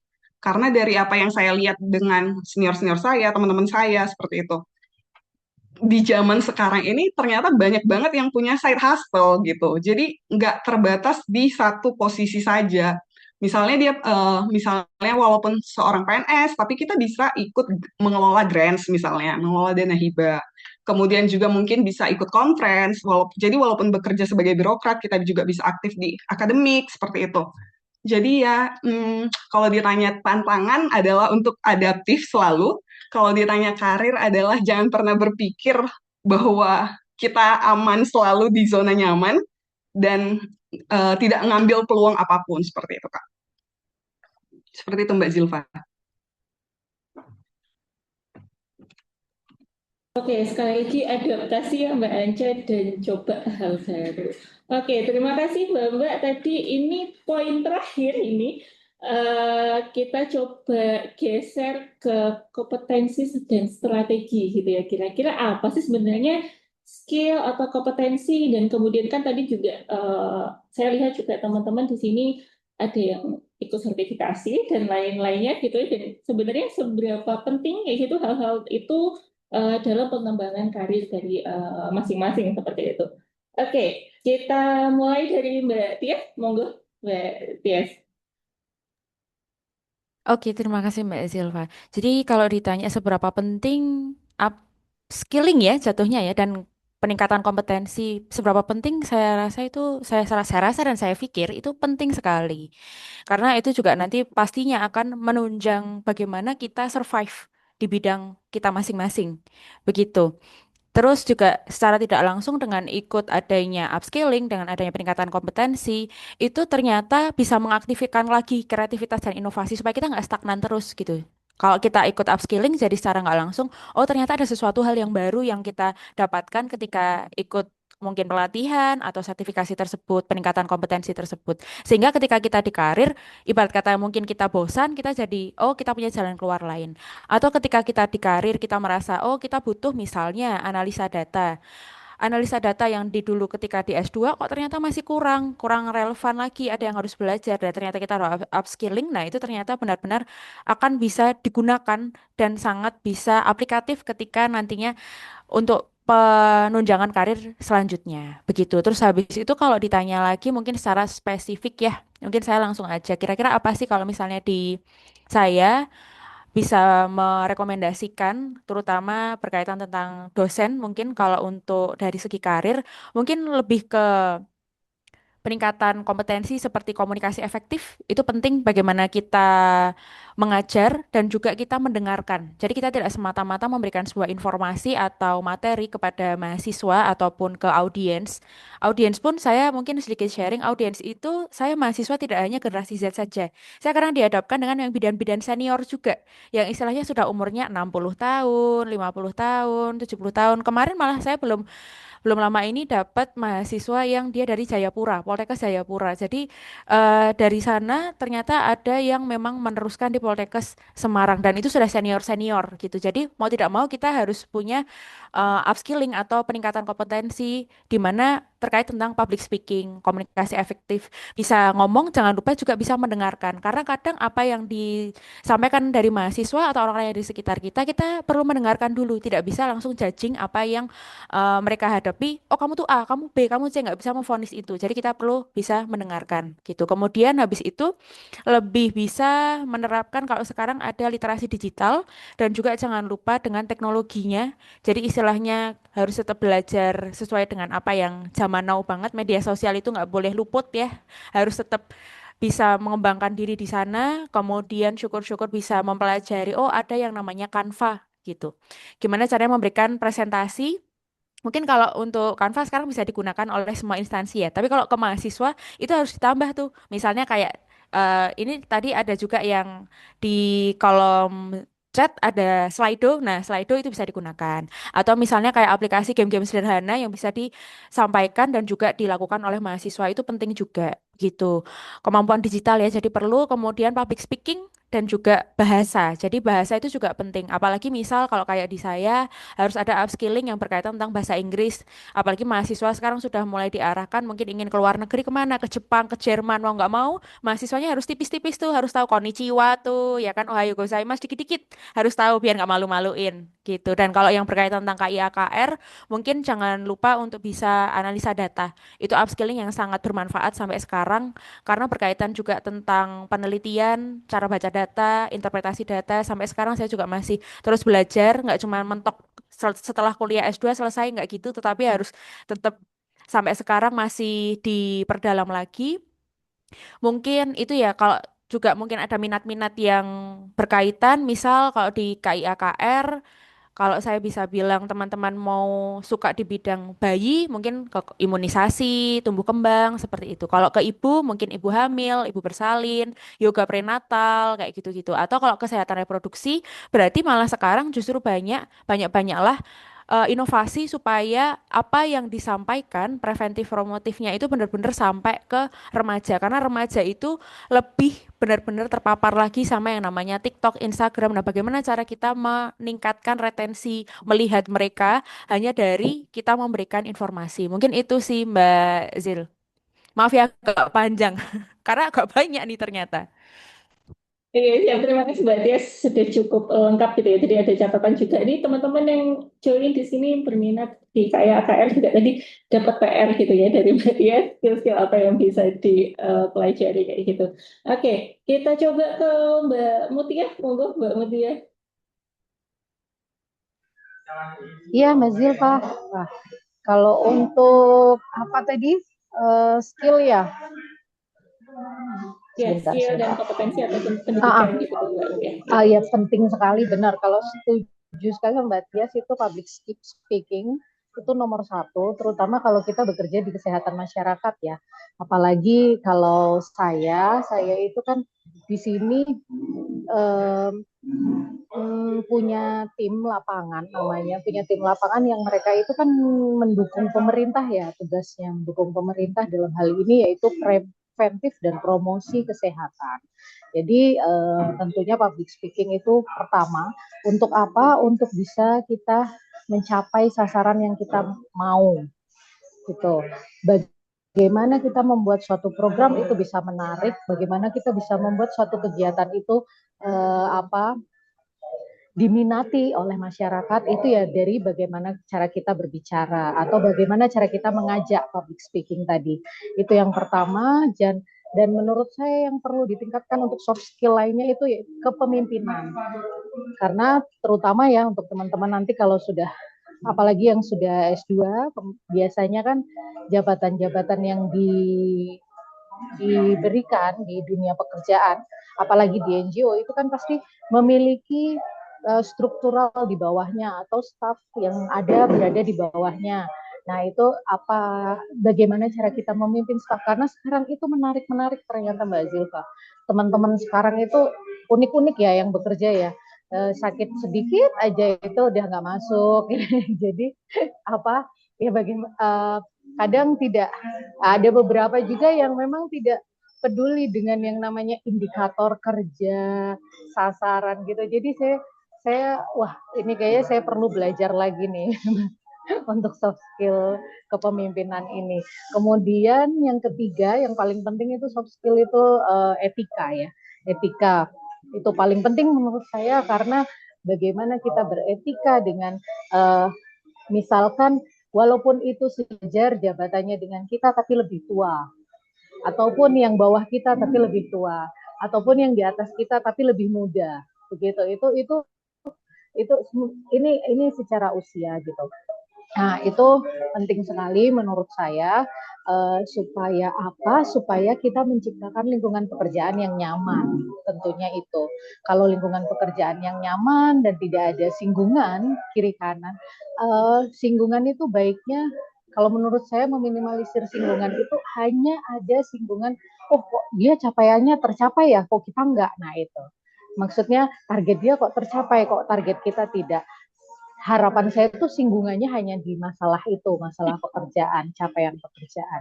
Yang lainnya personality itu seharusnya tidak menjadi gangguan di dunia pekerjaan, sehingga memang saya sih menyarankan untuk teman-teman upgrade soft skill ya, tidak itu tadi. Kalau untuk hard skill ya semuanya pasti sudah paham dengan kompetensinya masing-masing, dengan background pendidikannya masing-masing.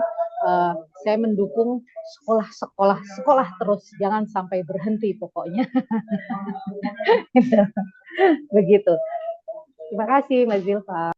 Oke, terima kasih Mbak Mutia, sekolah lagi. Semoga teman-teman di sini juga masih bersemangat ya buat lanjut sekolah ini. Oke, aduh maaf. Oke, tadi juga Mbak Mutia juga menekankan soft skill gitu ya. Jadi lebih gimana caranya kita bisa menambah soft skill dalam sendiri untuk menciptakan lingkungan kerja yang lebih kondusif seperti itu. Oke, kita coba ke Mbak Ance. Monggo Mbak Ance. Iya, untuk skill ya, Kak. Untuk skill sendiri, kayak yang udah dipaparin sebelumnya, menurut saya communication atau kemampuan berkomunikasi seperti itu ya, baik itu public speaking ataupun untuk kemampuan komunikasi secara personal itu sangat penting di dunia pekerjaan seperti itu. Kalau public speaking, apalagi misalnya pekerjaannya banyak berhadapan dengan masyarakat seperti itu, ataupun berhadapan dengan kelompok-kelompok besar, kemudian itu akan menjadi tantangan sendiri untuk kita berbicara di depan publik. Sementara kalau untuk kemampuan komunikasi personal, itu akan terjadi setiap hari nih dinamikanya di kantor seperti itu. Ataupun ketika kita berhadapan dengan mitra kerja lain. Karena pada akhirnya nanti kemampuan komunikasi ini akan membawa kita kepada dampaknya pada networking gitu, berjejaring gitu. Kemudian juga untuk ke karir sendiri seperti apa? Ke karir sendiri mungkin oke lah kalau misalnya di personal di dalam kantor sudah cukup baik gitu. Tapi kan kemudian akan ada momen-momen tertentu yang kita harus berhadapan dengan mitra kerja atau stakeholder lain. Nah, ini juga akan membawa citra instansi itu sendiri. Kemudian, kenapa sih sepenting itu untuk komunikasi personal seperti tadi kata Mbak Mutia gitu kan, bagaimana kita berhadapan dengan yang lebih tua. Kalau di-spill dari pengalaman sebelumnya seperti itu juga akan berpengaruh misalnya seperti saya ketika meminta rekomendasi untuk tugas belajar. Ketika kita memang membangun rapport ataupun hubungan yang baik, baik secara komunikasi, secara personal ataupun di dalam pekerjaan gitu ya, itu akan menjadi refleksi sendiri ketika kita meminta rekomendasi dari atasan ataupun pimpinan untuk sekolah lagi seperti itu. Kemudian kalau untuk karena ini saya melengkapi saja jawaban dari yang sebelumnya itu, kalau untuk skill teknis seperti itu ya, eh, tidak terlepas dari yang sebelumnya telah disampaikan bahwa sebagai public health itu memang sangat bersinggungan dengan data. Jadi memang kemampuan untuk menganalisis data, menginterpretasi data, dan kehati-hatiannya seperti itu akan menjadi satu kebutuhan tersendiri nantinya ketika bekerja. Karena ya memang kita dituntutnya untuk bisa menginterpretasikan data-data tersebut dengan baik dan sesuai dengan audiensnya seperti itu. Karena terjadi perbedaan audiens, pastinya kita perlu melakukan penyesuaian. Seperti itu sih Mbak Zilfa, melengkapi saja. Oke, siap. Terima kasih Mbak Anca. Terakhir Mbak Maya, monggo Mbak Maya. Wah, sudah sangat lengkap sekali ini dikupas tuntas ya. Mungkin saya menambahkan sedikit saja. Jadi apa sertifikasi dan pendidikan itu saya lihat sebagai sesuatu yang penguat posisi dalam karir itu sangat penting. Terus kemudian juga melanjutkan pendidikan kalau ada kesempatan. Saya rasa itu nggak perlu dipertimbangkan gitu. Kalau bisa sekolah-sekolah gitu. Karena tidak ada ruginya gitu kan. Karena apalagi di level kalau kita sudah bekerja cukup lama gitu, kita perlu apa memperbaharui gitu ya cara pikir kita.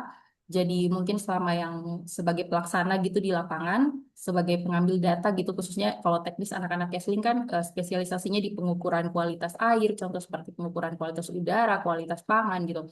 Itu perlu diperlengkapi dengan hasil pengawasan itu tuh bisa diterjemahkan menjadi rekomendasi kebijakan dan implikasinya apa buat masyarakat gitu. Dan itu saya rasa pemikiran itu bisa kita dapat dengan sekolah S2 gitu. Pemikiran itu dibentuk ketika kita magister. Terus kemudian juga yang tidak kalah penting tadi sudah disinggung Kak Ance, itu komunikasi risiko gitu. Karena saya mengalami, kami tuh cukup viral ya waktu COVID gitu. Kalau jaga di bandara biasa kan, scan, haknya mana gitu. Sudah vaksin belum gitu kan, sudah vaksin yang keberapa gitu. Nah, mungkin kalau di bandara gitu cukup sopan ya penumpang-penumpangnya gitu. Tapi lain hal saat kita jaga di pelabuhan gitu, apalagi dalam tanda kutip Papua kan masyarakatnya cukup ini ini ya cukup kayak barbar gitu ya kayak ah kami ini tipu-tipu saja itu COVID tidak ada gitu. Itu COVID itu hanya kayak gitu. Jadi komunikasi resiko itu tuh penting gitu saat kita menghadapi masyarakat, kita menjelaskan tanpa berlebihan, tanpa membuat mereka panik, tetapi juga berusaha untuk membuat mereka bahwa ini ada loh, ancaman penyakit ini tetap ada gitu. Mungkin itu sih lebih ke soft skill gitu ya. Oke, terima kasih Mbak Maya, terima kasih Mbak-mbak semuanya. Nanti akan ada satu permintaan lagi, tapi nanti di akhir ya Mbak-mbak selesai sesi tanya jawab gitu. Oke, ini sebenarnya sudah ada beberapa pertanyaan yang masuk ke kita, tapi sebelum itu kita coba beri kesempatan mungkin teman-teman yang sudah hadir yang mau bertanya bisa langsung raise hand dan kemudian on cam dan on mic. Monggo teman-teman yang ingin bertanya langsung. Tadi sudah banyak sekali diskusi yang cukup panjang. Pasti banyak sekali pertanyaan, monggo bisa ditanyakan langsung.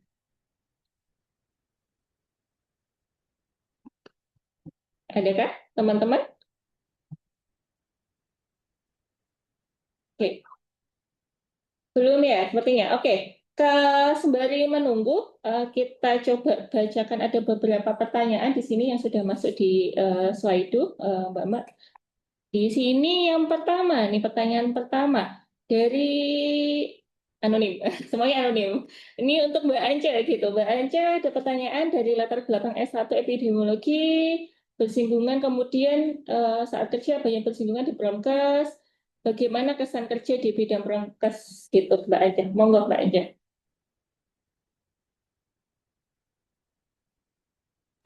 Iya, latar belakang S1 epidemiologi, terus kemudian pengalamannya juga bersinggungannya sama data, seperti itu kan.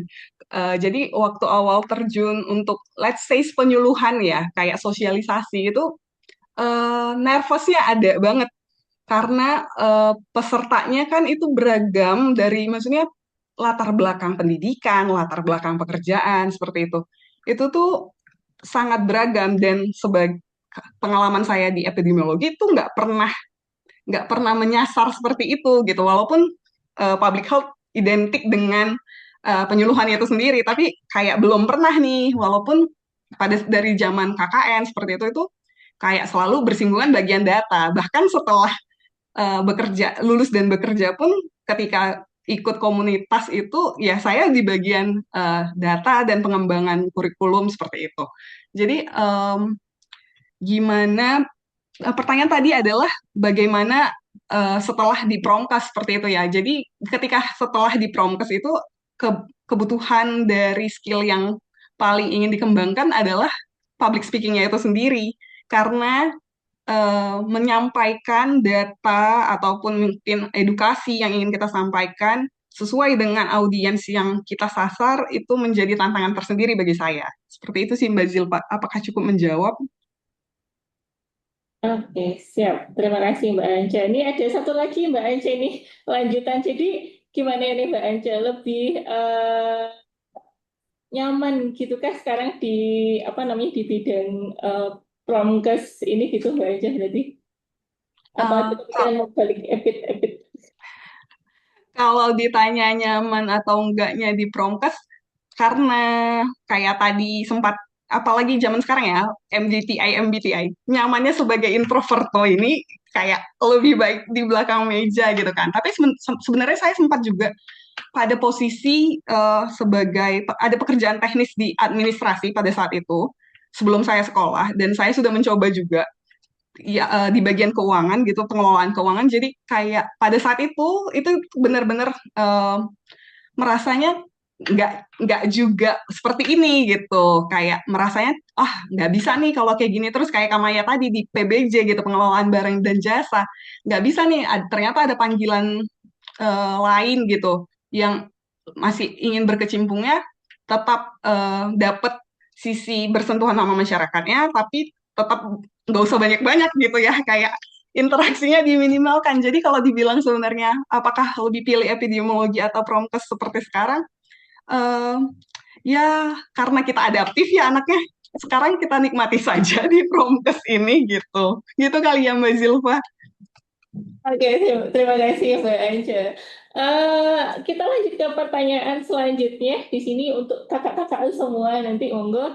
Eh, untuk kakak-kakak di sini buat mutusin S2 gitu ya sebelum kerja atau setelah kerja gitu. Nah, pertimbangannya apa kemudian untuk mengambil S2 itu? Boleh kita mulai dari Mbak Maya, berarti Mbak Maya setelah bekerja itu baru memutuskan S2 gitu ya. Monggo Mbak Maya. Eh, iya benar sekali Mbak Silva. Memutuskan S2 itu setelah kerja dan itu memang setelah beberapa tahun ya karena memang prosedurnya harus bekerja beberapa tahun dulu gitu. Baru boleh harus berkontribusi baru jika ingin mengajukan untuk lanjut S2 baru disetujui gitu. Terus tadi apa ya? Pertimbangan apa untuk mengambil S2?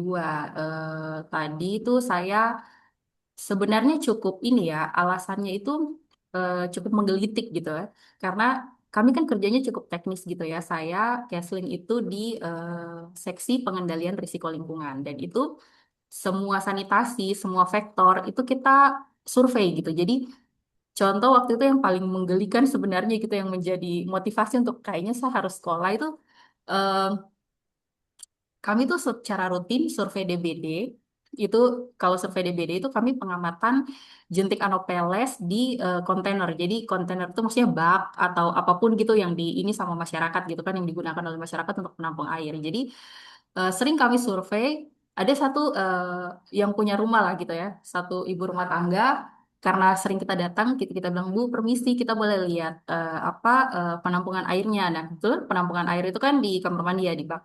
Terus ibunya bilang gini, Dek, eh, sekolahnya apa toh? Kok apa kerjanya tuh ngeliat-liat kamar mandi orang itu tuh cukup terpukul gitu ya, kayak nyes gitu ya.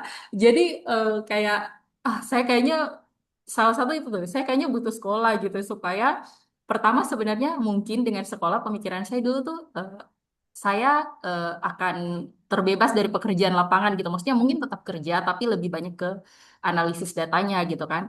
Tapi memang juga keputusan saya untuk sekolah itu supaya mengupgrade apa sih, mengupgrade pemikiran saya, mengupgrade diri saya. Jadi saya bukan hanya sebagai pelaksana lapangan, tapi saya mulai naik level ke bagaimana nih saya memandang data-data yang sudah saya kumpulin, teman-teman kumpulin di lapangan ini, itu bisa diolah, itu bisa menjadi apa ya, suatu rekomendasi kebijakan, itu bisa menjadi suatu implikasi bagi kesehatan masyarakat secara umum. Itu sih.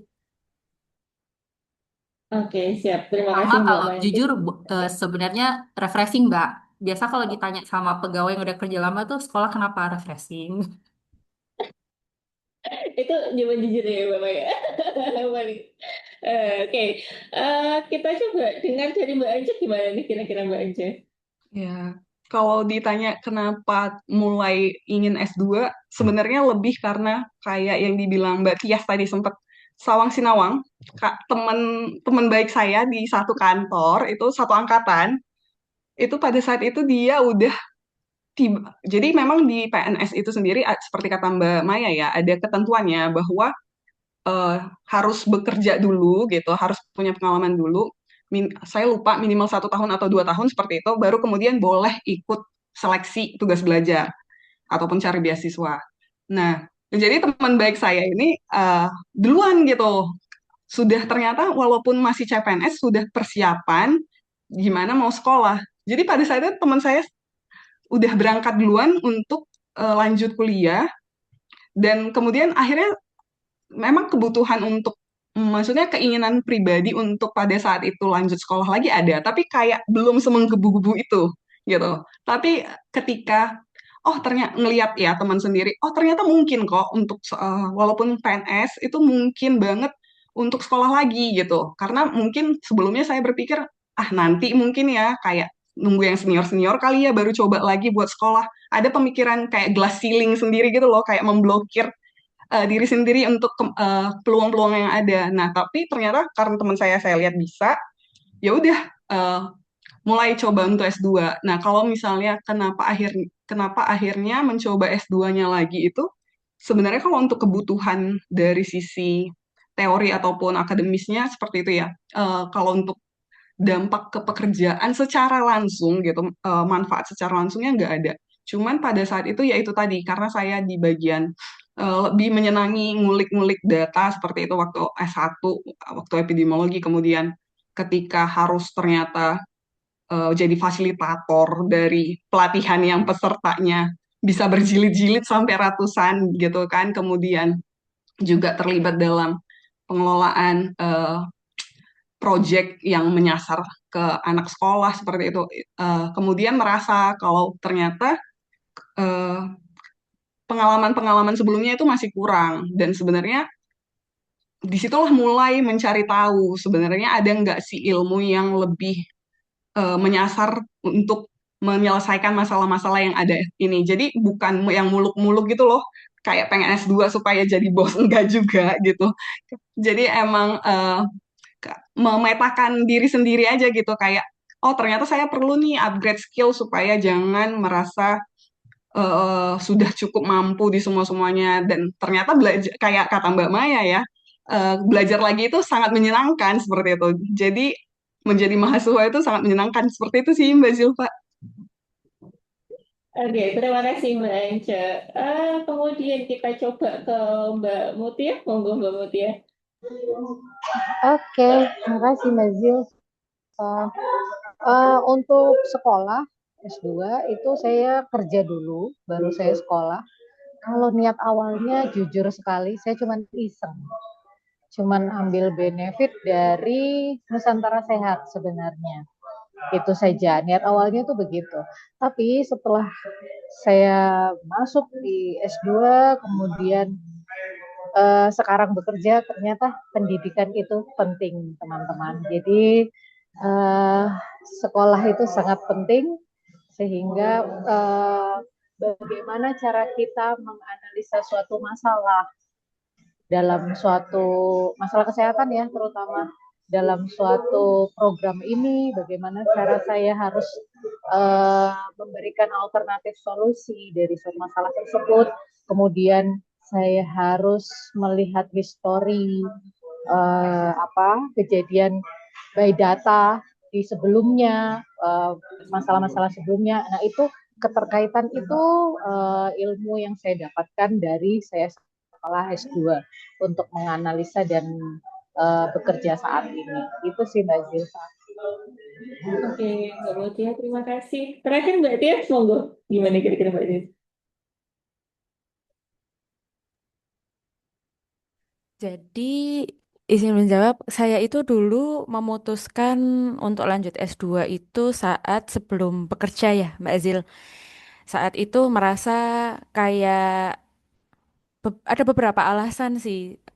Yang paling pertama mungkin sama kayak Mbak Mutia, iseng aja. Karena setelah dari D4 itu saya merasa kayak denial. Kayak masa iya sih mau jadi bidan praktek gitu. Kayak masih denial, iya enggak gitu. Terus kayaknya menarik deh untuk mencoba hal baru gitu. Akhirnya saya iseng untuk mencoba pendaftaran di S2 Kesmas. Kok masuk gitu. Nah, itu alasan pertama. Terus kemudian alasan keduanya, saya dulu cukup idealis. Tias umur 21 mungkin atau 22 tahun merasa bahwa pengen S2 sebelum nikah gitu supaya nanti setelah nikah ya udah gitu pokoknya udah S2 gitu aja karena memang dulu berkaitan juga dengan harapan orang tua ya bahwa kalau bisa ada anak bapak ibu yang S2 setelah dipikir-pikir nggak ada salahnya juga akhirnya ya udahlah dicoba lah begitu jadi dorongan itu muncul secara tiba-tiba iseng berhadiah, tapi setelah diiling-iling lagi atau diingat-ingat lagi, oh ya ya kan saya dulu memang pengen S2. Kembali lagi seperti karir mapping yang dulu waktu awal-awal kuliah sarjana di tahun 2015 saya memang sejak awal ingin masuk di S2 begitu dan ternyata memang opportunity-nya setelah lulus dari sarjana terapan kemudian isenglah masuk untuk mengikuti proses keseluruhan masuk di S2 Kesehatan Masyarakat di UGM ini. Mungkin gitu Mbak Zil. Oke, terima kasih Mbak-Mbak. Masih banyak pertanyaan lagi sebenarnya, tapi mungkin kita batasi ya karena keterbatasan waktu juga. Eh, Mungkin bisa diceritakan gitu Mbak untuk pesan buat apa ya adik-adik gitu yang mau berkarir di kesehatan masyarakat gitu yang masih S1 mungkin kira-kira apa sih yang bisa mereka siapkan gitu dari sekarang untuk menghadapi dunia kesehatan masyarakat nantinya. Oke, kita mulai dari Mbak Mutia. Mungkin Mbak Mutia monggo. Oke, Mbak Zilfa, untuk teman-teman ya yang masih S1, kalau belum ada kesempatan untuk melanjutkan S2, bekerja dulu, mencari pengalaman dulu. Yang perlu disiapkan pertama itu pengalaman. Pengalaman, Mbak Zilfa. Yang kedua, nggak apa-apa, tidak perlu tidak perlu takut tidak bawa bekal apa-apa. Yang penting itu kalau kita bisa bilang, kalau saya pribadi itu saya percaya bahwa kuadran teori itu hanya 30% di lapangan. Di pekerjaan, selebihnya 70% itu adalah kuadran lapangan. Jadi ketika kita memiliki teori, 30% saja kok yang digunakan di dunia pekerjaan. Selebihnya 70%-nya itu adalah pengalaman yang kita harus cari. Sehingga setelah kita cari pengalaman baru silahkan kalau mau lanjut sekolah lagi itu lebih baik.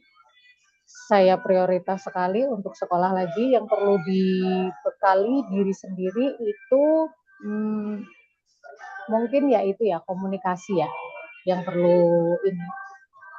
Paling penting, poin paling penting itu komunikasi. Komunikasi itu bisa membawa kita kemana saja untuk membekali diri kita biar bisa banyak pengalaman.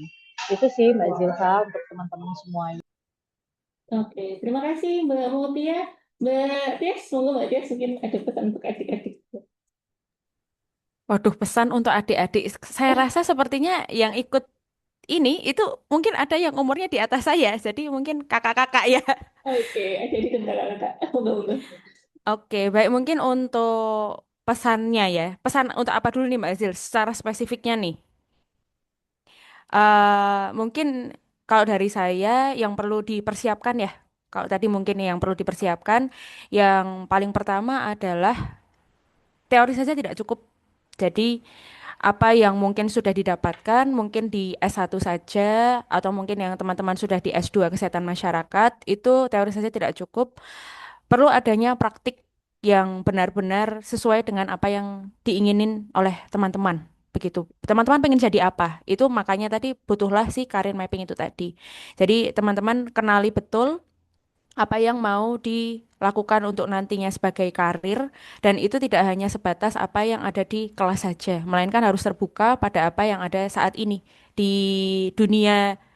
Kalau orang bilang dunia tipu-tipu juga boleh, dunia yang keras dan kejam ya boleh. Pokoknya dunia realistis lah ya, dunia reality. Tetapi tetap dibawa dengan fun gitu. Karena terutama mungkin ini sedikit pesan untuk teman-teman yang umurnya masih di bawah 30 tahun. Saya rasa ini sangat relevan dengan kata-kata saya mungkin yang saya mau sampaikan. Mumpung masih banyak kesempatan, boleh loh kalau salah. Jadi kalau salah itu masih dimaklumi. Kalau masih umur 20-an tahun sampai menuju 30 tahun itu masih alah isi bocah kemarin, masih anak kemarin. Jadi kalau salah, udah salah aja nggak apa-apa. Nanti kalau udah umur 30-an, 40-an baru benar-benar menata diri. Jadi memang pada akhirnya adalah kalau ada kesempatan, ada cobaan, silakan boleh dicobain. Menimba pengalaman sebanyak-banyaknya. Dan kalau yang mungkin saat ini masih bingung berkaitan tentang karirnya akan seperti apa, menurut saya berhenti bingungnya gitu. Karena yang paling kamu butuhkan saat ini adalah dirimu sendiri dan menentukan arah tujuan hidup dengan penuh kesadaran dan mencintai diri untuk menjadi pribadi yang lebih baik. Karena kalau saya ngadop dari hierarchy of needs-nya Maslow nih, mungkin kalau teman-teman nggak asing ya, hierarchy of needs-nya Maslow, kebetulan saya di kelas juga ngajar itu lagi ya kan, bahwa kebutuhan aktualisasi diri dalam pendidikan, kayak kita dalam pendidikan yang mau S2 atau nanti saat karir, itu perlu perlu didahului dengan mementingkan diri sendiri dulu. Makanya termasuk kebutuhan dasar itu sendiri itu cinta. Jadi ada love and belonging, maka perlu juga sebelum kita aktualisasi diri di pendidikan, cintai diri sendiri dulu dan jalin connectivity. Jangan sama orang lain dulu, sama dari diri sendiri dulu. Jadi disudahi bingungnya. Kalau mau mempersiapkan, nggak usah terlalu. Oke, kalau mau lihat orang lain, lihat aja, boleh. Tapi jangan terus merasa jadi rendah diri, kecil diri, tapi menjadi semangat untuk kita supaya kita lebih connectivity dengan diri sendiri, lebih berkoneksi dengan diri. Oh, aku pengen membuat karirku nanti seperti apa. Itu aja sih Mbak Zil dari aku. Terima kasih Mbak Tes, isinya tamparan semua gitu ya. Ini kenyataannya gitu. Oke. eh Oke, kita coba ke Mbak Maya. Monggo Mbak Maya.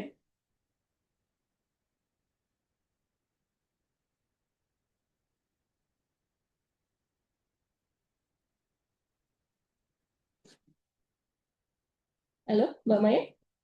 Oh, iya, iya, sorry Mbak Iya, ya, Sil. monggo Mbak Maya. Ya, sudah cukup lengkap ya yang diutarakan Mbak Tia. Sepertinya nanti kita boleh berkonsultasi ya Mbak. Kalau nanti kita stagnan di peta karir ya. Kayaknya asik nih diskusi sama Mbak Tias ya. Kalau saya mungkin buat teman-teman yang S1, susun eh, peta karir yang sekarang supaya nanti ketika S2 gitu, peta karir itu tuh udah masuk di tesis apa yang kamu mau ambil gitu. Jadi kamu udah nyesuaiin topik bahkan bukan dari pekerjaan gitu, bahkan dari topik tesis yang kamu ambil itu kamu udah sesuaikan peminatan kamu dan itu realistis dengan yang dibutuhkan dengan sistem kesehatan sekarang. Terus kemudian eh, buat teman-teman yang ini ya sudah bekerja atau mungkin yang sudah lulus S2 gitu, jangan mulai menunggu peta karir itu sempurna gitu. Karena mulai aja gitu dengan peta eh, yang ada sekarang gitu. Kalau udah mengenali potensi, buat aja petanya gitu.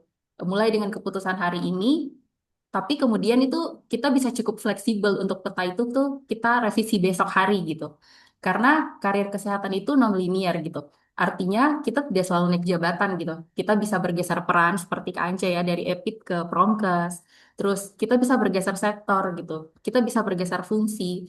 Jadi career mapping itu disusun tapi itu harus bersifat iteratif gitu.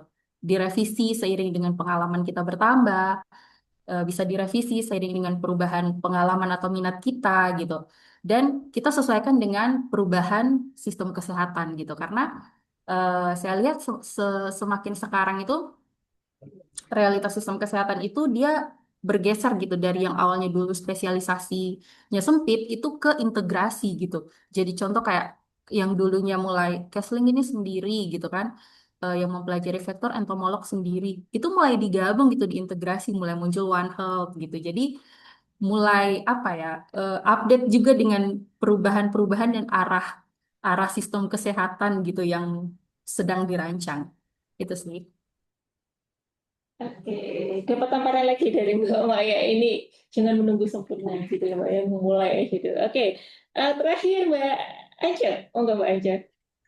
Ya, kalau dari saya sendiri, kembali seperti yang udah saya singgung ya, bagi saya kalau karir mapping itu bukan untuk memastikan masa depannya mau jadi apa, tapi menyiapkan diri untuk menghadapi perubahan itu sendiri. Jadi, ya monggo mau pakai teori, jadi monggo mulai dipetakan gitu, mau karir seperti apa, mau dipetakan pakai teori SWOT mungkin, atau yang lagi hits Ikigai gitu ya.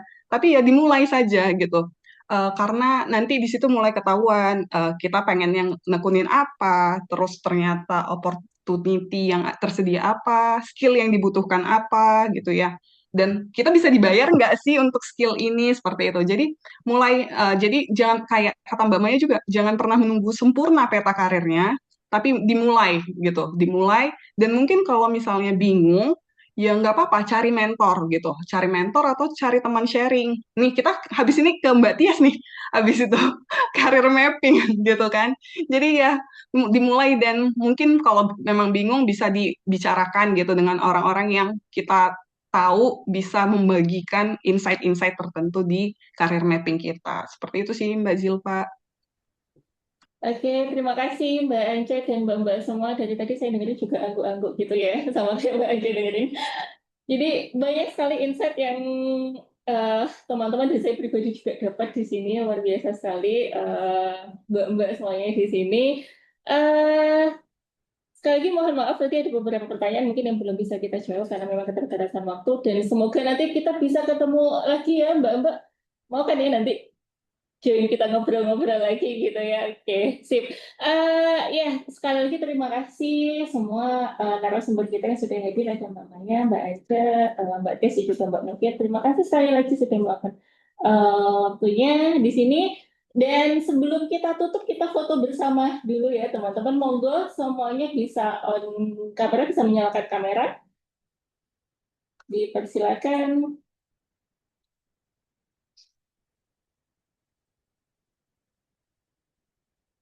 Oke, sudah siap? Oke, kita tunggu teman-teman untuk ke kamera. Oke, kita coba slide pertama dulu. 3, 2, 1. Senyum semuanya. Tahan, tahan. Bentar. Oke, slide selanjutnya. Boleh? Ayo, 3, 2, 1. Oke, terima kasih. Ada lagi, Mas Fias? Sudah. Oke, terima kasih teman-teman yang sudah setia hadir gitu ya sampai sore ini. Kalau dilanjut mungkin bisa sampai maghrib gitu ya karena banyak sekali yang masih bisa kita bahas di sini bareng-bareng. Sekali lagi boleh kasih reaction untuk kita semua di sini. Boleh kita kasih tepuk tangan juga untuk semua materi. Sekali lagi kami ucapkan terima kasih semuanya sudah hadir di sore ini. Semoga selalu diberi kesehatan Mbak-mbak dan teman-teman semuanya yang di sini ikut hadir. Semoga bisa dikasih kesempatan lagi gitu ya, nanti kita bisa ketemu dan sharing-sharing lagi. Sekali lagi terima kasih dan mohon maaf apabila selama memandu acara ada beberapa hal yang tidak berkenan atau kesalahan.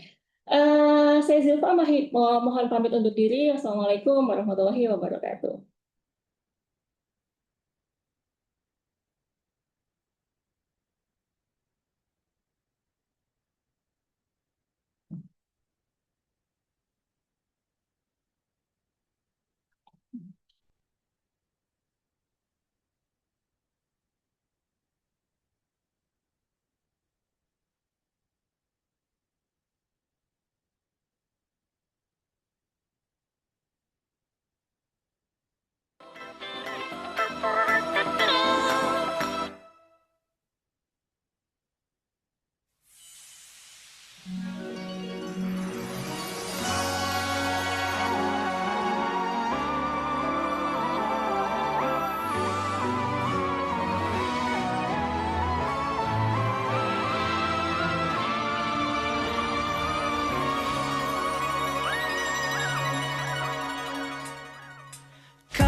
Sulutkan hatiku menerawang jauh, tembus ke dalam. Kau bangkitkan gairahku, hasratku menggapai harapan bersama. Oh, mengapa terjadi pertemuan dengan seorang yang